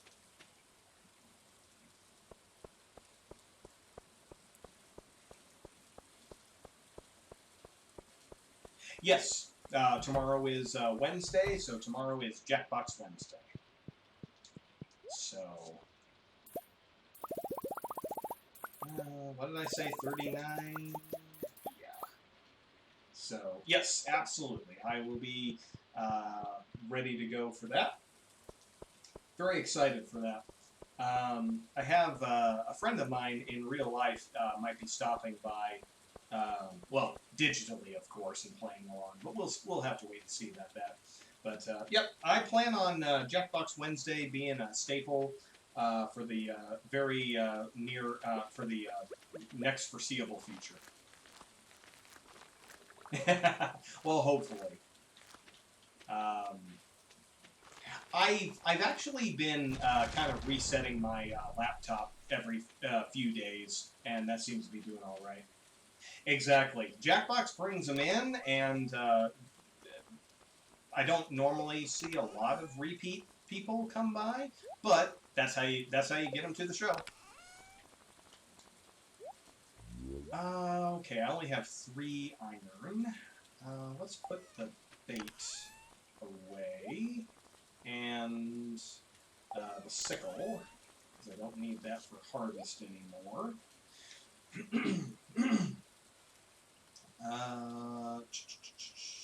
Let's put my new painting up.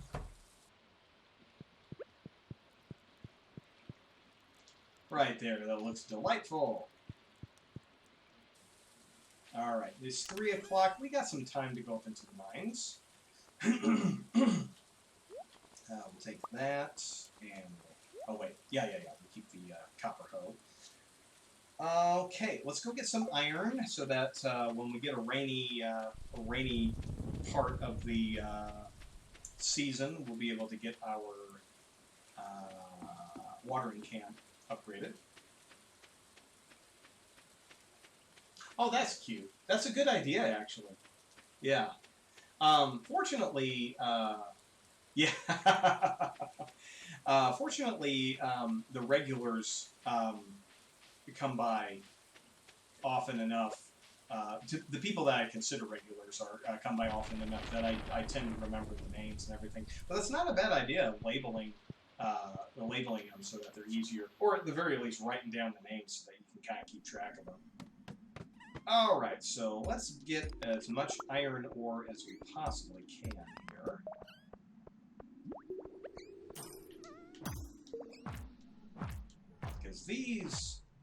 Because I definitely need a better weapon for these enemies. Oh, there we go. Just go.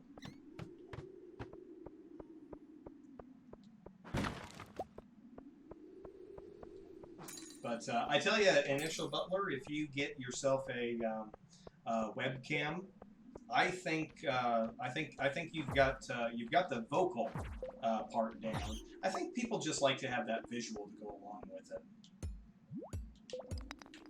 I mean, I always said that I had a face for radio, but I mean, come on, seriously.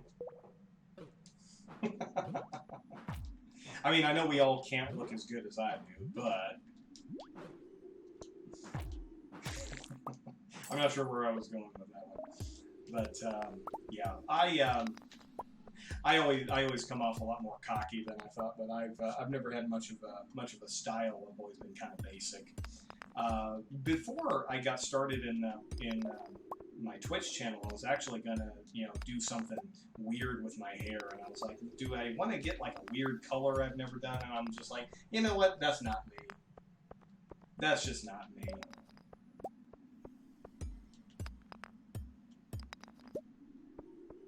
And, there's something about that, too.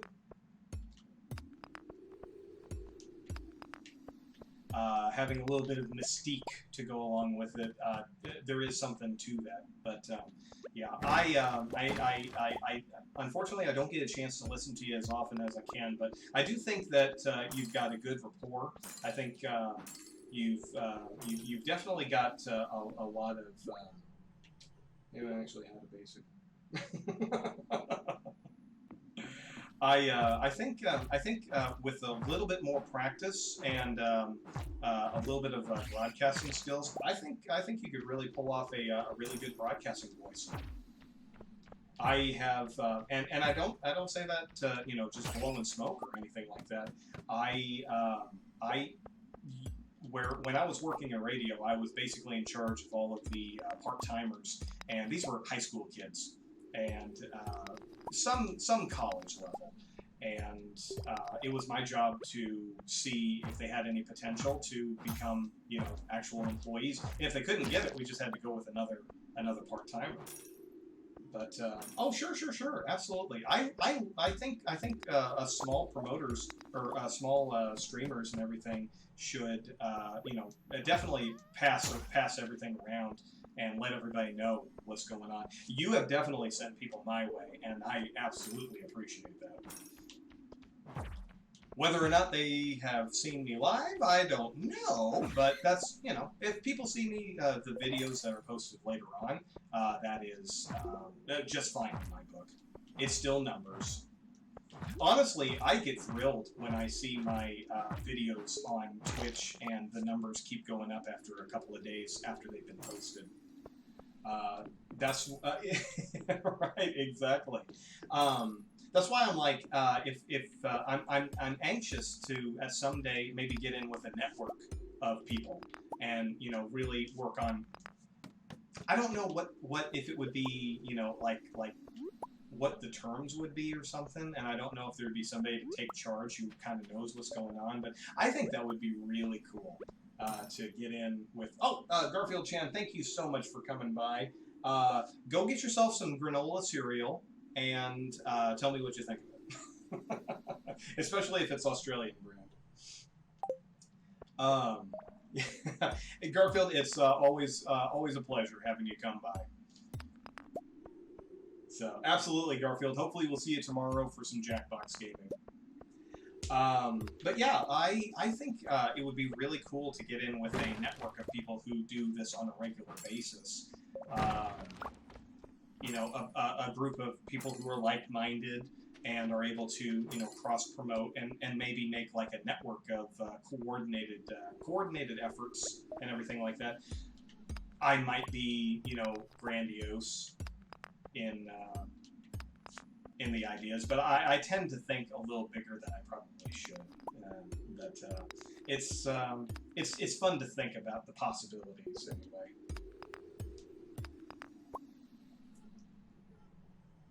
Yeah, and that's the big issue. You really have to get in with people that you trust, and people have to. I think the biggest thing is everybody has to you know be forward with what their expectations are. You know, and if it's not something that's going to work, then you know don't start something up. But yeah, my the biggest problem that I have is you know if I partner with somebody are they going to be dependable? Are they going to be someone who can meet up on a schedule? But you know, I tend to just believe you know there's strength in numbers. Exactly, and that's all it is. It's just networking. That's all it is. I've never been super great about networking myself, but when I would go to radio conferences and things like that, I would meet up with people and it would never go anywhere. Um, and I always wondered, is it because I'm not exactly what they're looking for? I don't know. But I always wanted to get in on some of those you know networking issues and trying to get in on things like that. And I never fully got in on that. Unfortunately, there was a big issue with when I first started in radio. I had a group of coworkers that were there who had been there for years, and they were the ego. Unfortunately, if there was anything good that was going to happen in that radio station, they just took it. They very rarely doled it out to anybody else. They would take all the glamour and all the glory and everything, and they very rarely passed any opportunities to me. Um, and it was unfortunate. I was eager, and I would have loved to have been able to do some of that sort of stuff, but I never got in on that, unfortunately. So I didn't learn how to do any of that sort of stuff. So now, you know, as an adult, I try to do like networking and things like that, and I just never seem to be able to pull it off. Okay, we saw that. I think I've donated a frozen geo. And then that's the other part of it is when you meet up with other people, the how are the time zones and how are things going to be handled like that?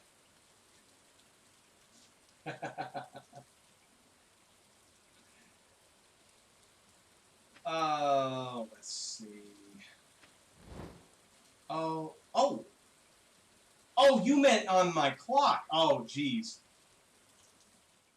You tried to warn me. I thought you were talking about your own time zone. I was in my own freaking world. That's okay. It's not going to cost me that much. That's all right. You tried. Well, unfortunately, I don't have enough time to do another day. So I think I'm just going to call it an end right here. I got so hung up on all the things that I was going to donate for tomorrow. So yeah, it'll be fine. All right. Well, we're going to call it here for the broadcast. I want to thank Garfield Chan for stopping by. Of course, Initial Butler, always glad to have you along for this one. And of course, we will see you tomorrow. I know that. And we'll get you into some rap battles, definitely with some Jackbox games. So for everybody who's watching, tomorrow is Jackbox Wednesday. And always happy to have you here. I'm definitely glad to know that I am entertaining some people. That makes me feel a lot better about what I'm doing. Maybe I'm on the right path to something. So we have Jackbox Wednesday tomorrow, and I have Lonely Mountain Downhill on Thursday. It's been a while since I played it, but it's a fun game, but it can have its frustrations. So I don't know if I'll be playing an entire broadcast of that one. We'll have to wait and see. And then on Friday, I'm moving away from Retro Friday for now, but I will be playing Mega Man X. And if we have time, Mega Man X2 and 3. We'll just see how far into the Mega Man X series that we can get. One of my favorite games for the Super Nintendo, Mega Man X, but I bought the Legacy Collection a while back, so we'll go through that one and see how well we do. But I will warn you, my reflexes are not what they used to be when the Super Nintendo was a new console. So, a couple of big announcements. And Palisade. I almost forgot. P Palisade, brand new follower. Thank you for that. I always want to make sure I give a shout out to all the new followers and everything. My YouTube channel is starting to get up and running again, so be sure to check that out from time to time for some new content. And as we move through the year, I'm hoping to get more and more content on that as well. Follow me on Twitter for announcements, and every time I do something with the channel, I'm always posting information there. So if you want to know what's going on, announcements, cancellations, things like that, it's the best way of communication if you want to know what's going on with the channel. And that being said, I'm going to go ahead and call it a night. So thank you everybody for joining me, and until we greet you again, everybody have a great rest of the day.